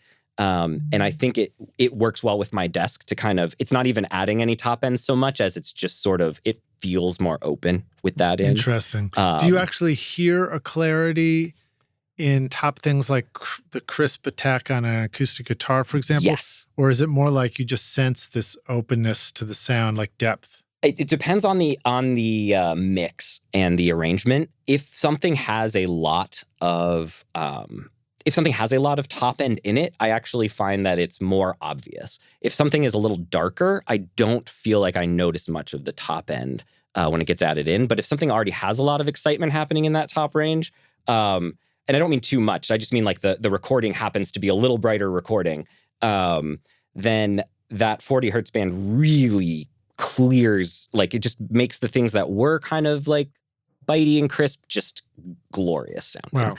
Wow. And so the low sub thing helping the muddiness remove is a half dB click. So that's one of the great reminders for us rock stars is like how much are we moving these knobs in the mastering world? And it's really, it can be. I mean, I'm sure you make bold moves too at some points, but maybe you don't. Pretty rarely. He made a face, rock stars. He made a face. His face said, "I don't make bold moves. I make smart, subtle moves."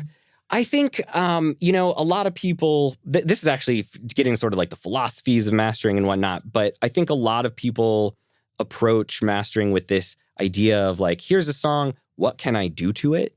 Instead of, here's this song, what does it need? Right. If that makes sense. And a really big part of this job is realizing when you need to get out of the way. I think a lot of engineers want to put their stamp on something, and when a lot of times what really needs to happen is just less. Very much, it sounds cliche, but the less is more mentality is definitely true for mastering. When I've been mastering my own stuff, it's a great opportunity to just dive in there and find it, experience these different aspects of it. And one of them I experienced, I finally like sat down and like really learned Ozone and Mastering Assistant, dabbled in all the modules and stuff, and don't have fancy outboard gear, so wasn't leaning on that, just staying digital. But I would find that it would suggest bold moves, and at first I might be like, "Wow, boy, that's so much bigger," and then I'd find myself backing it off, backing it off.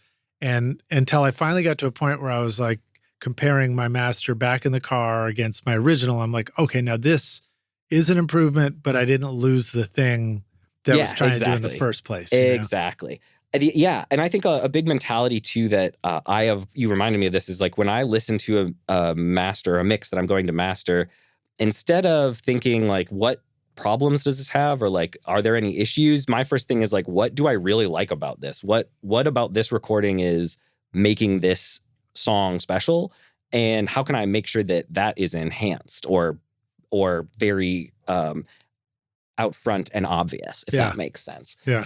It's not always just about making things louder. I think a lot of people think like out front means like loud or more. I don't mean that. I mean like, how do I make sure that like, let's say this one track has this like kick pattern that's just like really the driving factor and it makes you move, and like, maybe the track has too much low end overall. So you send it to Lander and Lander's just like, wow, no low end in this. And now it's lost all of that vibe, right? And so a lot of it is like, yeah, I could do more aggressive moves to make the track more consistent, but that's not the goal. I want to move to this really important kick drum. And so that's a place where subtlety actually, now I'm just going to carve a little bit around it instead of just turning out all the low end. From Lander to Blander. Exactly.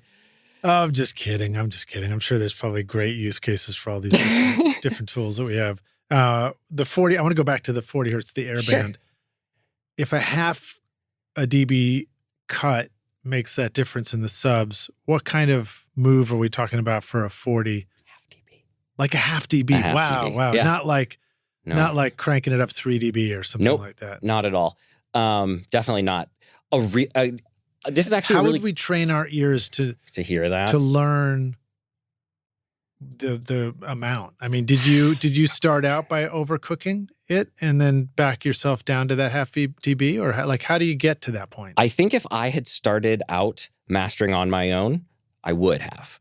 But because I started it at Georgetown and Sterling, I first watched them work. And that was where I realized, oh, we do very little to these recordings. Both Greg Kelby and Chris Geringer were super duper nice. They let me come into their rooms. Like I spent a day with each of them and like went through their whole process of their mastering and learned like, oh, some of the things I thought were important just are not. And also some of the things that I thought were not important really are.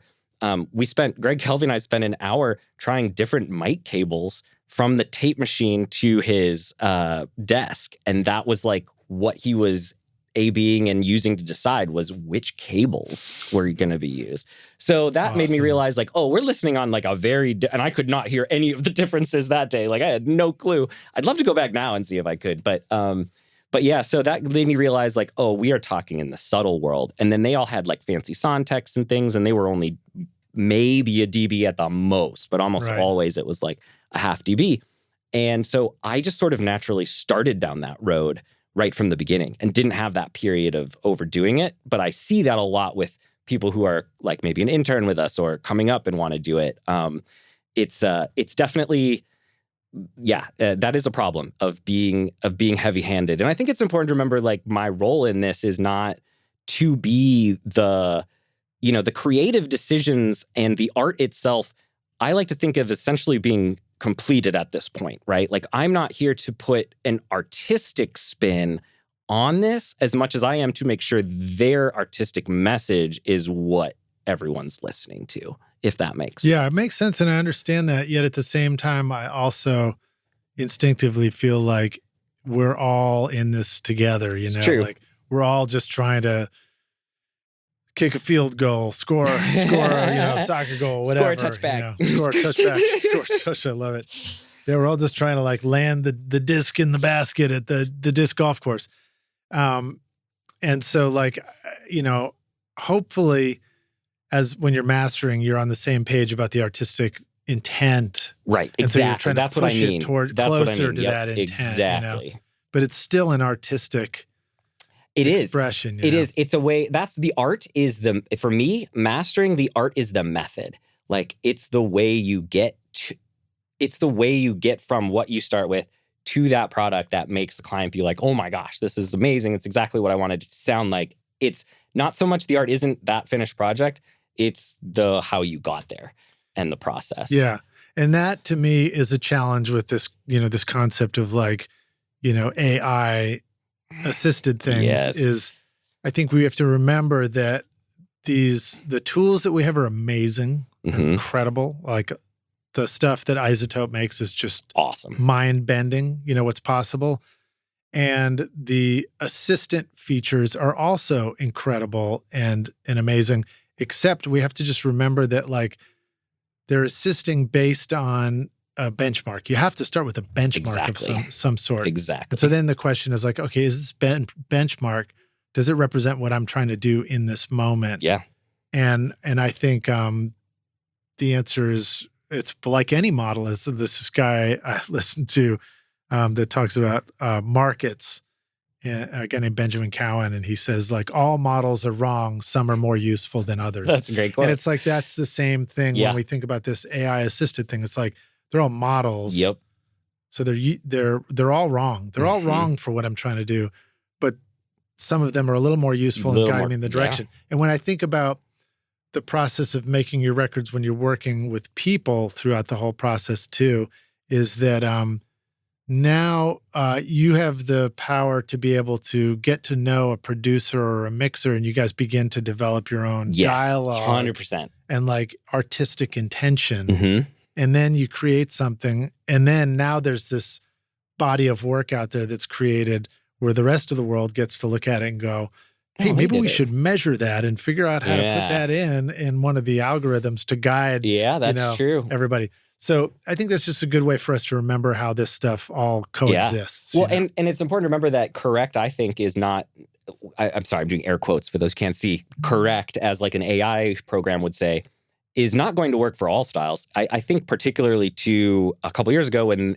Billie Eilish's Where Do We Go When We Fall Asleep record came out, that record, according to audio whatever, is horrible. There's way too much low end. It's dark. It's distorted. It's way too smashed, but it's perfect. Like that record sounds amazing, but on paper, on an AES paper, it is wrong. Everything is wrong. And I'd love to send that record, the mixes of that, to Lander and see like what, I'm not like shitting on Lander, by the way. I just mean like to an AI software and see what it does, because there's no way it comes back with what that record sounds like. Right. And I guess what I was saying earlier is like it took some human beings with bold intentions, 100%. Artistic intent. Exactly. To arrive at that kind of idea. And AI can never do that because it can never innovate. It is only taking information that already exists and continuing down that path.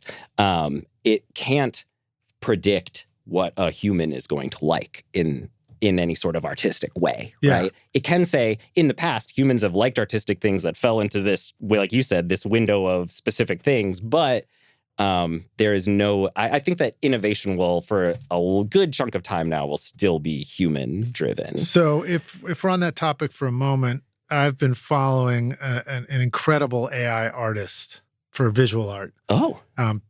Peter Valek, if I'm pronouncing his name right. He's in Vape Noise, I think is his channel. And John Cunaberti actually. Oh. He posted something on Facebook and I saw that. I was like, what? Of his? That's wild. Huh. But it's this dude living in Eastern Czech Republic. And the images are like really compelling to me. Mm-hmm. I've also shared them with my buddy Ian Shepard, who feels a little differently about it. And oh, really? He's not a fan? Yeah, but this is the beauty of art. Yeah, right. Like, it is the beauty of art. One person can be like, "Ah, this is so great. This is the greatest Metallica song ever," and then the next person's like, "I hate Metallica." Yeah, whatever. exactly. But my takeaway from that is I've seen plenty of AI images that don't strike me. That aren't striking, they just seem like another copy of whatever, whereas these ones blow me away. Interesting. And to me, it's an example of, again, the human artist, intention, as you said, the interpretation or whatever the wording was you used. Yeah. That coupled with the tools and those, AI assistants or, the robots, the future of the robots, that's where like, the cool shit's going to happen. I think you're right. So what about for you? Like in what ways as a mastering engineer, and a human artist, are you using these tools to assist you in your job? The big one right now, I don't use very many of the specifically assistant labeled tools where you feed it and it suggests. But what I have really loved is the new Ozone 11 has these great modules in it that are kind of like what I'd say, I sort of describe them as like generic tools that sound like what they do. And for example, one is called like a stabilizer and one is called low-end focus.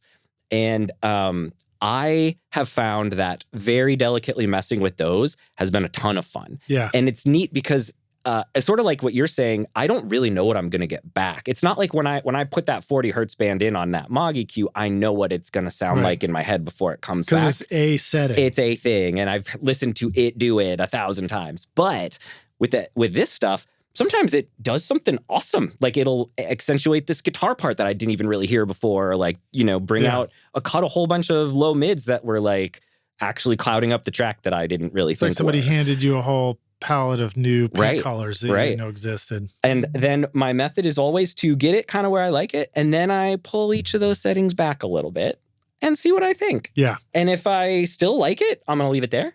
If I now feel like it's missing it, I'll pop them back up. But again, to be sure, I'm always scared when a tool is doing something that I don't really know what it's doing. Like it's just doing something that I'm supposed to listen to and visually see. I think sometimes your ear can get focused, no matter how good you are at this job, your ear can get focused on one thing and just miss something. Yeah, that's what makes us human. That's actually what makes us capable as humans. Exactly, yeah. And artists is their ability to focus. Yep, totally. And block everything out. Totally. But it's also the thing that trips, it's the tripwire. Yep, 100%. For what we do. So I usually will back them off a little bit once I get them in a good spot, and then kind of like maybe just give like a 5-second break and come back and listen again and say, okay, is it still doing the good thing that I want? Or, and if not, I'll try it back up again. And then sometimes that's, yep, it needed to be up higher, kind of thing. So for me, an example of our ability to focus is like the messy car, how we can like ignore the mess in the car messy car forever, because we're focused on the driving. Or like, the fact that I could go 2 years with the passenger door not being able to open unless I open it from the inside. Oh, that's funny. That kind of thing. Yeah. You can ignore it. You just kind of blow it off for ages. That's funny. It's that ability to focus. Do you feel like all the time that you've spent watching YouTube videos, trying out mix tricks, and tweaking version after version of your mixes has gotten you nowhere? Have you been looking for a simple, straightforward, step-by-step process for creating a pro mix that won't take years to learn? What if you could have a Grammy-winning mix engineer who understood all of your mixing struggles and could coach you through them? If you struggle with any of these questions, then the Ultimate Mixing Masterclass is just for you. Now you can discover the proven step-by-step mix system from Grammy-winning mixer Craig Alvin for consistently creating a pro-quality mix from your home studio that will sound amazing everywhere. Listen to this quote from one of our students, David. Quote, absolutely the most informative and helpful block of information and mentoring on the mixing process I've ever been a part of. That was like sitting behind a mix engineer for years, watching and picking up tips along the way, condensed into a 6 to 7 hour session. Close quote. Look, I'm so confident that the Ultimate Mixing Masterclass will take your mixes to the next level, that if you can't get a killer mix within 30 days, I'll give you a full refund, no questions asked. So if you're ready to take your mixes to Grammy-winning quality, then go to ultimatemixingmasterclass.com and start now by checking out the free preview of the Ultimate Snare Mixing Trick, and I'll save a seat for you at the front row table at the Grammys.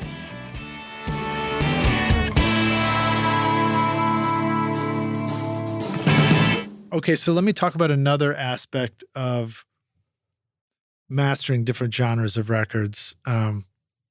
And one of the things that's become clear to us here at Recording Studio Rockstars is, as a mastering engineer, I will predict now, watch this, this is a live prediction right here on the podcast. Ready? Daniel Bacigalupi, I predict that you have 2 volumes that you listen to music on your speakers in your control room. Is that true or not true? It's true. It's true. Man, okay, yes.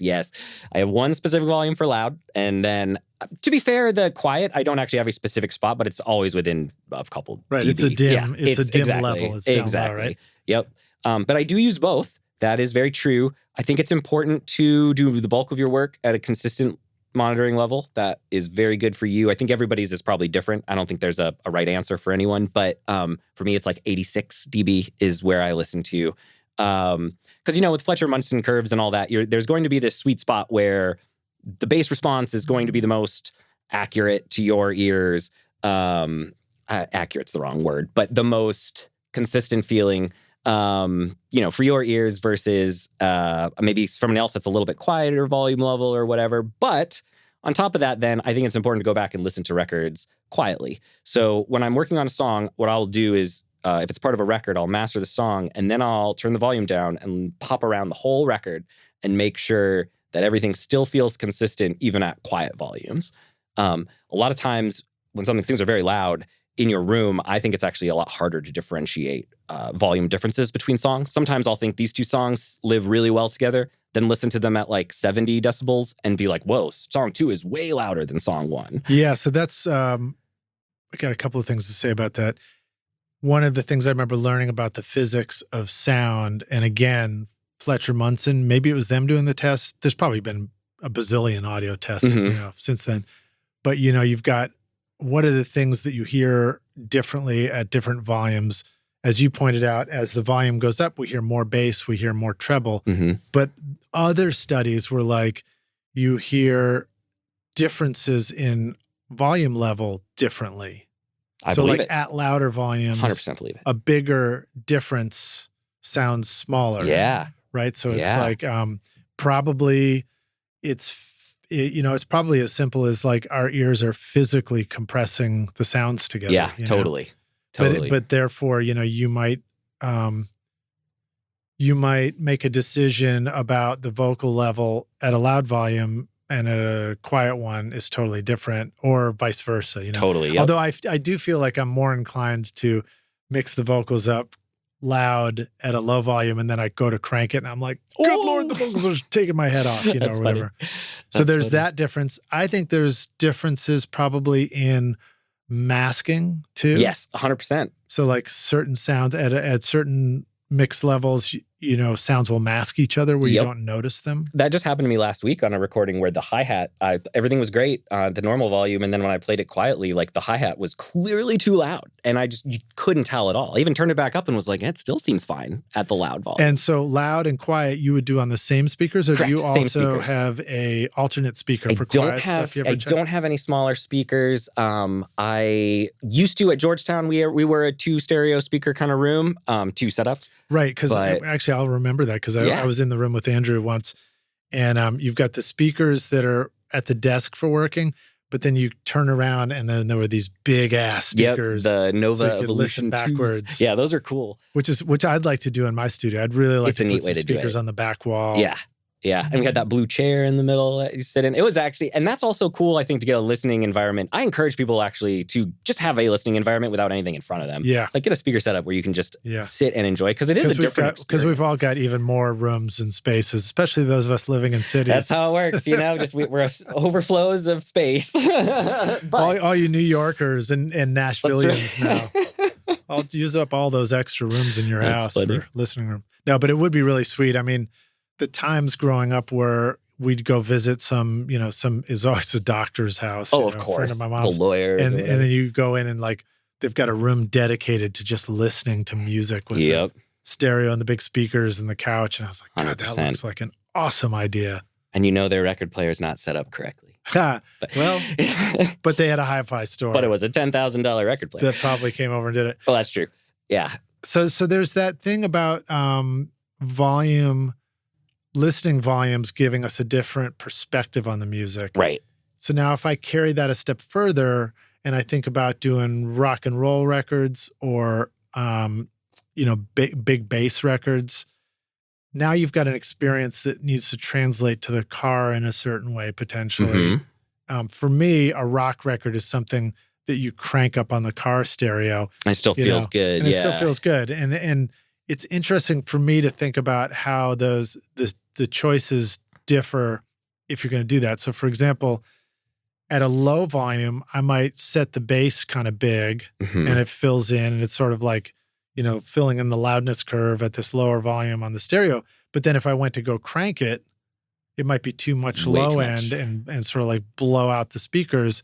Whereas if I carve that back a little bit, it leaves more headroom for the mid-range to crank up on the car stereo. So those decisions that you find yourself having to make between different genres of music, and is it a challenge to have the 2 listening positions, or, in terms of like, do you kind of have to hear it in the car cranked up to know what it's going to sound like in the car cranked up? I used to. So part 2 of that is I definitely used to have to go to the car to listen to things. And now I've just gotten comfortable in my room, comfortable enough in my room to not need to do that. But I still will as like a dummy check sometimes if I'm a little bit unsure. But you're like, you can train your ears to know that at the loud volume, this is what a great sounding rock record sounds like. Correct. Right? And I think it's after just like, years of sitting in front of the same speakers every single day in the same room. And I've also, I've been a mastering engineer and I've also been an assistant. So I've listened to so many things that other people have mastered too.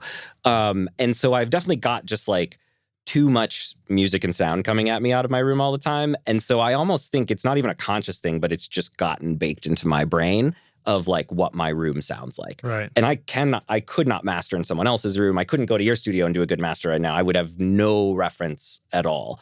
But in my room now, I've gotten to that point. But as far as like genre to genre, that is, for me, again, a lot of references. So if I'm working on, it's pretty rare that I work on a hip hop track, but it has happened many times.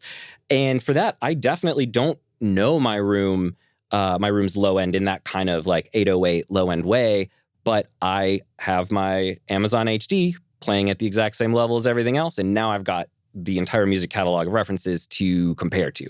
And so that's where I start always. Right. And I'm not using it to match. It's not like I'm not like I need it to sound like, whatever, Public Enemy. But it's more like I need to make sure that what I'm doing feels right next to this. Like if someone listened to this and they listened to this, it would be like, yep, that all like makes sense. Now, are you mastering stuff that Reed mixes as well? A lot of stuff that Reed So mixes. Is that a unique experience to be able to go into the mixer's room and experience what the mixer's intention is? I also, I assisted Reed for 3.5 years. So I have an extra bit of like knowledge on his specific mixing, but the more important thing, it's less about, to me, the being able to like have access to his room or the mixes themselves, as it is having him being down the hall where I can just be like, hey, Reed, that snare was a little loud in this track. Can you like maybe just pop that down just a little bit? That'll make it a lot better. And he can just do that really fast and get it to me. That kind of relationship is awesome. I wish the mix engineer was next door all the time. Having been his assistant, his response isn't, hey man, can you go grab me a coffee, please? No, it's not. Luckily, Not he trusts. I'm one of the lucky ones he trusts. So I think he'd probably actually go with my suggestion on that one, which is funny. But right on. But yeah. Let's see. What was I going to ask you about that? So, yeah, I mean, getting to know your speakers by listening and working on them for a long time, it is a thing I have to remind myself of, is to just go down and listen for listening pleasure. Don't totally. listen. Because I'm usually in my studio listening to the stuff I'm working on. And I need to remember to listen to other records. Do you put on music like if you're doing things in the studio, like you're setting up for a session? Doing something. Yeah. Well, so I don't have the ability to do emails and listen to music at the same time. Oh, okay. My brain doesn't work like that. Yeah. So I have to turn off the music when I'm doing that kind of thing. So for me, a listening thing that'd be the only thing I was doing. I would just sit there and listen. No, that makes sense. So I have to make time for myself to do that. That's fair. But what's cool about what you said about, listen enough time that it's baked into your brain, it just reminds me that like our brains, the study of physiology, our brains are, especially when we were younger, and as we get older, less so, but, really young, like 20s and stuff like that, that's when our brains are still malleable and like the neurons are setting. But like at any point in your life that you're training yourself to do something and learn something, your brain it creates new pathways to 100%. process that and everything. So it really does make sense to think of training our ears on headphones, on speakers in our rooms as requiring a training 100% process. And I think a good takeaway too is to remember and remind ourselves there are plenty of things which we can pivot quickly for creative decisions in making music and records. But some things like learning our mixing monitors and learning our reference is something we might want to be cautious about pivoting on very often. 100%. I very, very, very rarely change speakers. From the BMWs, once in the last 10 years have I changed speakers. So yeah. And have you seen mixers have a similar attitude at all? What about Reed? Yeah, Reed does. He was on ATCs for the whole time I was with him, and he actually just recently switched to PMC when he switched over to the Atmos room. Yeah. But now he's on those and is just using that. Yeah. He does have a couple other small speakers, but they have also remained consistent over the last 10 years. Well, I think in mixing, the additional small speakers can be really, really valuable. Yeah. Way more important. Especially because I think, mixing, you are really working on that mid-range and that actual balance between the elements in a mix. And a lot of times, it's the only way to really hear that is on a smaller And you want to have an idea about like these different listening environments, like across the room, the iPhone speaker, the iPad, the whatever, the 100%. Jam box. I remember it when I was at Georgetown. Yeah, Reed was actually still doing a lot of his mixing on a boombox. He had like a stereo input that just went into this old crummy boombox, and that was like how he was getting a lot of the balances, which I thought was really clever. I've done versions of that, and right now I've just got an Ozone tone. Yeah, those are great too. Hit mono. I've mentioned this before, but I like mentioning it. So I'll mention it again. There are things that I've noticed are huge reveals outside of mixing decisions. Pitch is really easy for me to hear when I go down to mono and quiet. Interesting. On the Ozone tone. I comp all my vocals that way now. Huh. So nothing high fidelity while I'm comping vocals. Yeah. I just listen for this low mid-range pitch information. That's actually one that I recently learned about and had not known, is that pitch is harder to differentiate at higher volume levels. And like one of the reasons why a lot of live recordings singers sound flat is because they're not actually, in their heads, they're not flat. Right. And it's not that they sing flat, it's that this is correct to them because it's so loud in this room. Yeah, exactly. And I just heard that recently on some stage stuff where at the beginning of a song when it was quiet, the singer the pitch was so great, but then once the band started kicking up and I could tell the volume was probably filling up the stage a lot, the pitch started losing its footing a little bit. A reminder to us rock stars when we're working with the singer in the control room and they got the headphones on, the louder the headphones go, there's a good chance that the pitch reference will, I'm not sure, if it always goes flat or sharp or something, but it probably just loses its footing. Yeah, that's true. And then I remember learning this years ago was the idea that bass, the louder the bass is, the harder it is to hear the pitch. And I've found myself many times, like in a loud bass environment, listening and being like, "Wait, is that a half?" You can like, I'll lose a whole half step. Yeah. I know like, exactly what you're talking about. It's hard to hear the pitch of the note. And people producing hip hop and dance and EDM, where there's like an 808 that's changing pitches to go with the song. One of the first suggestions that they'll make is throw it an octave up to write your bass part. So you're checking your note choice, and this would be MIDI notes. That makes sense though. Against the harmony. Because you really content. might just not be able to hear it well. Right, you just can't hear it. And then drop it way down low, and now it's in the subs. That's really clever. I've never heard that. You spot checked it, I like that. It's fun stuff. I mean, that's the really fun thing about what we do is just it's so deep. And like, you can just that's what I like. I like fixing problems. Like I like problem solving and puzzles, and that this just tickles that perfectly. Right? It's all a big problem to solve. All right, so let me see here. What's your favorite thing about mastering? Honestly, I think it's going to sound like a little, I don't know, maybe selfish, but like I really like that, or maybe it's going to sound just like boring and like, I don't know, cliche, but it's really fun to work with people and do something for them where they come back to you and are super excited and super stoked at what you did and made whatever their baby is better to them. I just love that feeling. I love getting that email of like, oh, this sounds amazing. Or I even love getting the email of like, we can change one or two things and it'll be perfect. Like, that's great, And it's that sort of like little dopamine hit of it's something that I feel like I'm good at doing. It's something I enjoy doing. And at the same time, I get to make people happy with it. And I think that is a really rare combination of things as a job to do. And to me, that I can't ask for anything more. That's just perfect. One of my absolute favorite stages of making a record was always attending the mastering session. Interesting. Which is a little bit of a disappearing art or a disappearing experience because it's so possible to do that process remotely now and share it back and forth and everything.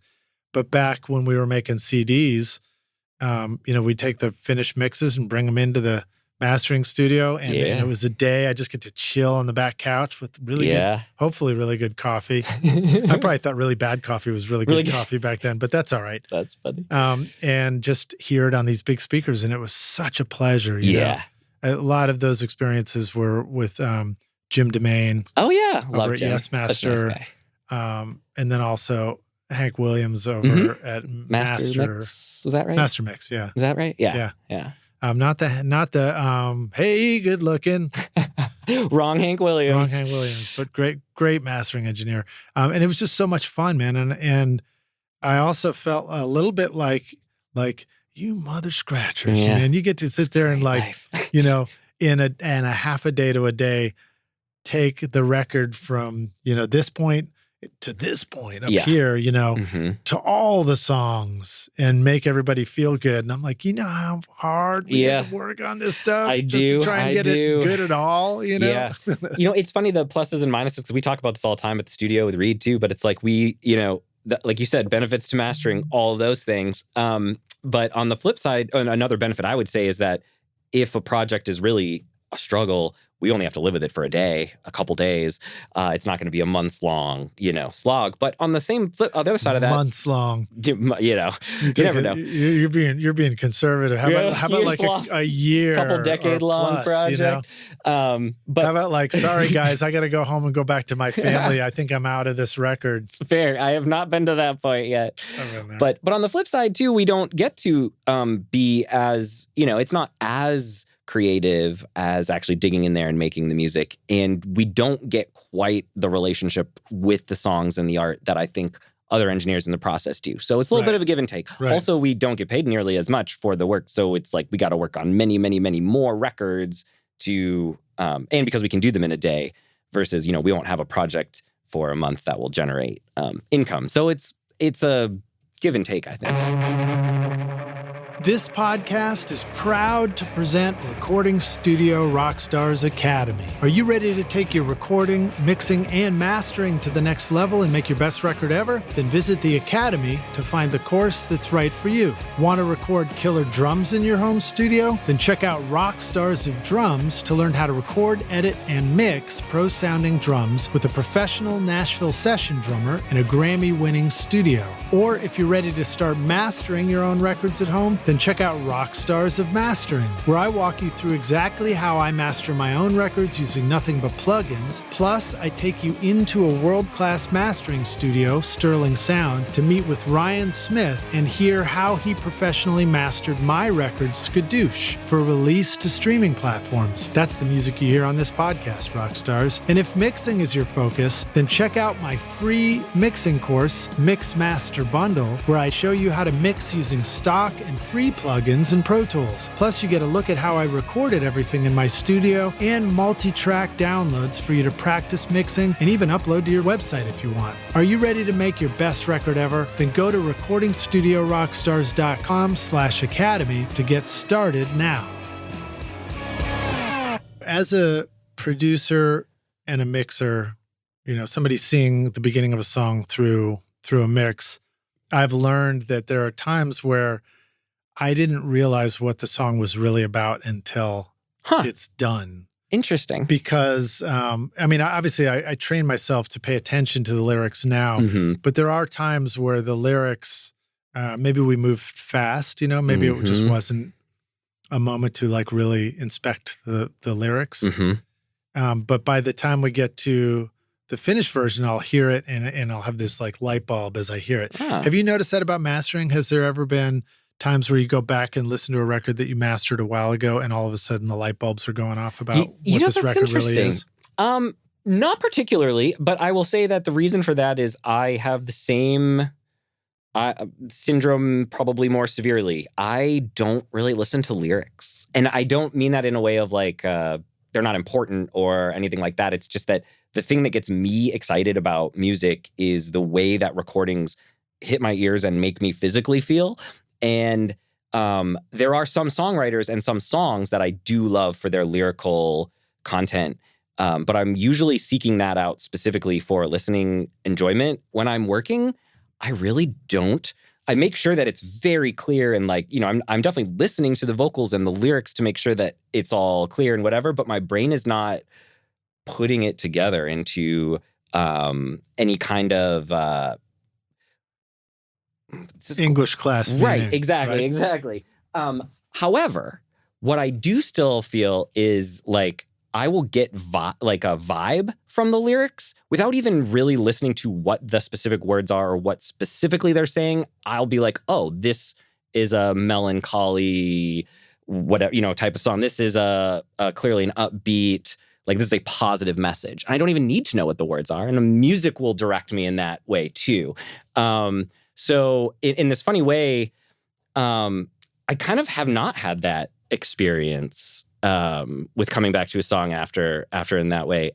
However, I wish I could be better. Like, I wish I did more focused listening on songwriting. Well, it's not like you're going to change the lyric later. Exactly. Like for a job, much. that would just be from like a personal Isotope hasn't created that module yet. To change the lyric module? module. Oh my gosh, that would be amazing. But yeah, I don't listen to lyrics. I'm just that much, to be honest, which is, I think that might be kind of typical too for people well, that do I think about different people making records too. And on the one hand, it makes sense to me that there would be a type of person like me, maybe like you, maybe we share this trait of like being drawn to the feeling and the power of the sounds and how it all goes together and how it, works within the confines of the speaker and leaps out and all that kind of stuff, where, like we get so focused on things like where's my volume knob at in the car right now when it's sounding like this, Yes, exactly. And thank God somebody else is thinking about like the lyrics that go into a song and what the message is, And I don't know if the people who tend to think about the lyrics and the message tend not to think about these other things. But like my mentor at Alex, the great Brad Jones, he was an English, I think he was an English major, literature and everything before going into record making. So he probably was focused on both, so it probably is a little bit of everything. Yeah. But with the, continuing, and we're going to close out here, but continuing on the humor of Isotope creating a new thing, what do you think the future of music looks like? That's an interesting one. We didn't even get into the, immersive or any of that. But I think I'm gonna make a bold prediction. Do it. Okay, a bold prediction. I'm gonna say that in my audio or my musical future of the universe, I think that record labels are slowly going to die. I think the majors maybe have like a half-life of like 5 years. I'm gonna say 5 to 10 years. I think that music will continue to become easier and easier to make for everyday people as it is now. And that generally has, I think, led to a slight decline of quality in some regards. For example, I was talking to my wife last night. When was the last time you heard a key change in a song? Like, never. Just the one that I wrote. Well, of course. Recently. So you also make rock music. Actually, it wasn't a key change. It was just a half step. Oh, okay. Yeah, but still, like when you listen now to like pop music, I feel like there's never key changes in pop music anymore. Although I played it I was playing it for Andy Freeman in the car, and he was just like, "Oh, it's like Africa by Toto," and I was like, "Oh man, that's what the key change is now. Now it's Africa." I never even liked that song. Oh, that's funny. But yeah, so I think that it'll become easier for people to make music, but I also think that there will be a slight quality decrease that always leads to that. However, there's always people innovating and doing cool things, and I believe, like you were talking about, the AI stuff is going to be used in conjunction with human ingenuity and creativity to make awesome things. That those will be the things that stand out and that we still listen to. I don't think that music is in any sort of danger as an entity. I think the industry has some figuring out to do. I think that there's a lot of money being sort of funneled to the top and taken away from the people actually creating the art. And I think that's going to come to a head as all it takes is one innovative company to somehow come out with a way to distribute music where artists actually make their money and, rich guys in suits don't. And when we can figure that out, it's going to just shift the way that it all works. How? Why? No clue. Is anybody wearing a suit anymore? I thought everybody was wearing pajamas. That's true. That's how old. Now I've been in the music industry too long. All right. So let me go to this closing question. This is hypothetical. We're going to take the Wayback Studio machine, and you get to go back in time, find young Daniel, and say, listen, dude, I've come back to give you this one bit of advice. Here's the single most important thing you need to know to be a rock star of the studio yourself one day. What advice would you like to go back and give yourself if you could? Dun, dun, dun. Here at Podzilla Studios. Right? You heard it first. I think I would go back and tell myself to pursue more options with jobs in audio when I was a little bit younger. I think that I got very excited to have my very first job in a studio. And it wasn't the best situation for me, like from a health standpoint. And were you like all day, all night in the studio? Yeah. I was getting run pretty ragged, and what else were we gonna do? That was fun to do. It was, but it was. Occasionally, I want to do it all over again for like 5 minutes. I definitely don't. But I will say, I think that I thought what I had was something that this was like my one time. This was like this is it. This is you've got the dream. Like, you cannot pursue anything else. And so I think I went headlong into focusing on my career in this one specific direction very early on, where I wish I would have just explored more and done, had more options and just talked to more people about opportunities to like have other jobs. I came into this industry very scared. Like, I felt very much like, and at the time it was kind of true. You're always on the chopping block. There's always 18 kids coming in behind you out of college who want to do exactly what you do, right? Yeah. And are capable. Well, especially in a big studio setting like Sterling. Right, exactly. In New York. And so it felt very cutthroat, and I was very protective of like me and my place in this little industry, especially at Georgetown. And I wish I had been a little more forgiving or like whatever with myself to like go do some other things, see some other people.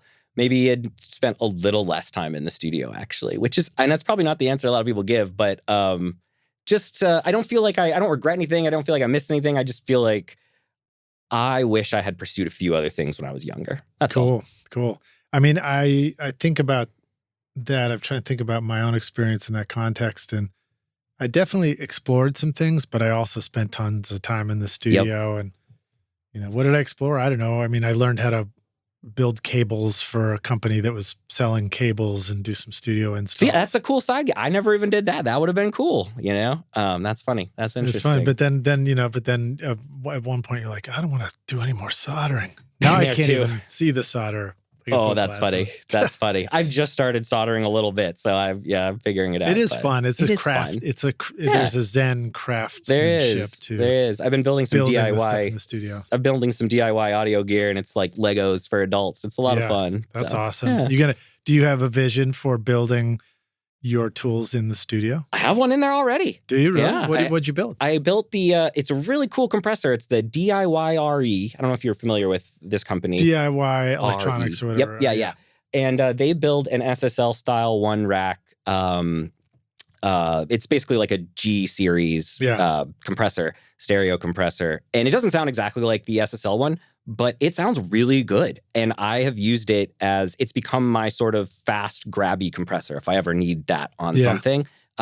It's wonderful, like 1 to 2 dB of compression, and it just really adds that SSL thump and vibe to stuff. Right, so it might be cool on live band, or not live, stage. No, but like band music mixes. For sure. Yep, band music. It's awesome. That kick together with the bass a little more. And I gotta say, I was so proud when it like actually worked. I couldn't believe that and it sounded good. I honestly thought I would just build it for fun and then it would sit in my room or whatever. But I've actually used it on many recordings. It's great. I've heard so many good stories of DIY building. I've had interns who show up and like their school project was building a mic that literally was like in the XLR connector. It's that big or whatever. Crazy. And so my takeaway is I would encourage you rock stars to go for it. Pick a DIY project. If you haven't done it yet, build it. It's gonna work and you're gonna use it and it's gonna be an awesome experience. Super fun too. It's super fun. Yeah. Daniel, thank you so much for joining us in Recording Studio Rockstars. Thanks for having me. Totally awesome to have you here. Let the Rockstars know, where can they go find you? What if they're ready to get their next hit record mastered? Yeah, awesome. Well, you can find me at infrasonic.sound.com is our website. There's a booking form if you want to book a session, or we've got our contact info there if you just want to hit us up and ask some questions first. I'm also on Instagram at InfrasonicDan.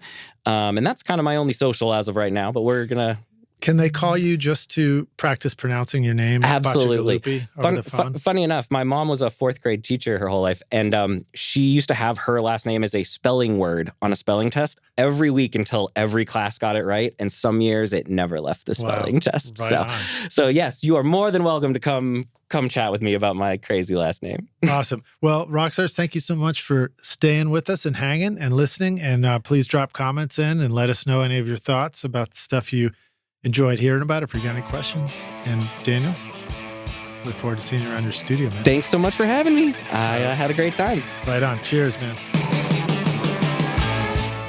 Thanks so much for listening to Recording Studio Rockstars. If you enjoyed the show and want to help make it better, then please share this episode with your friends on social media and leave a rating and review on iTunes to help the podcast reach more rock stars like yourself. You can click directly over to iTunes or go to rsrockstars.com/review for an easy explanation. And remember to hit the subscribe button to keep up with weekly episodes. And if you're ready to make your best record ever now, then head over to Recording Studio Rockstars Academy, where you can start with my free course at mixmasterbundle.com. Thanks so much for listening, and thanks for being a rock star. I'm Lid Shaw, and this is Recording Studio Rockstars. Now, go make great music. Recording Studio Rockstars would like to give a big thank you to our awesome sponsors who help make this episode possible: Grace Design, Atom Audio, Native Instruments, and Isotope. And remember, at isotope.com and nativeinstruments.com, use the coupon code ROCK10 for 10% off any plugin purchase. If you enjoyed Recording Studio Rockstars, please check out our sponsors using the links in our show notes, because it's a great way to help support this show. These are all things I highly recommend for your studio. They're gonna help you make your best record ever. I would also like to thank our fantastic team here at Recording Studio Rockstars: Vlad Weselchenko, Braden Stremming, and Liz Hulitskaya. Thanks so much for listening, Rockstars, and we'll see you in the next episode. Cheers.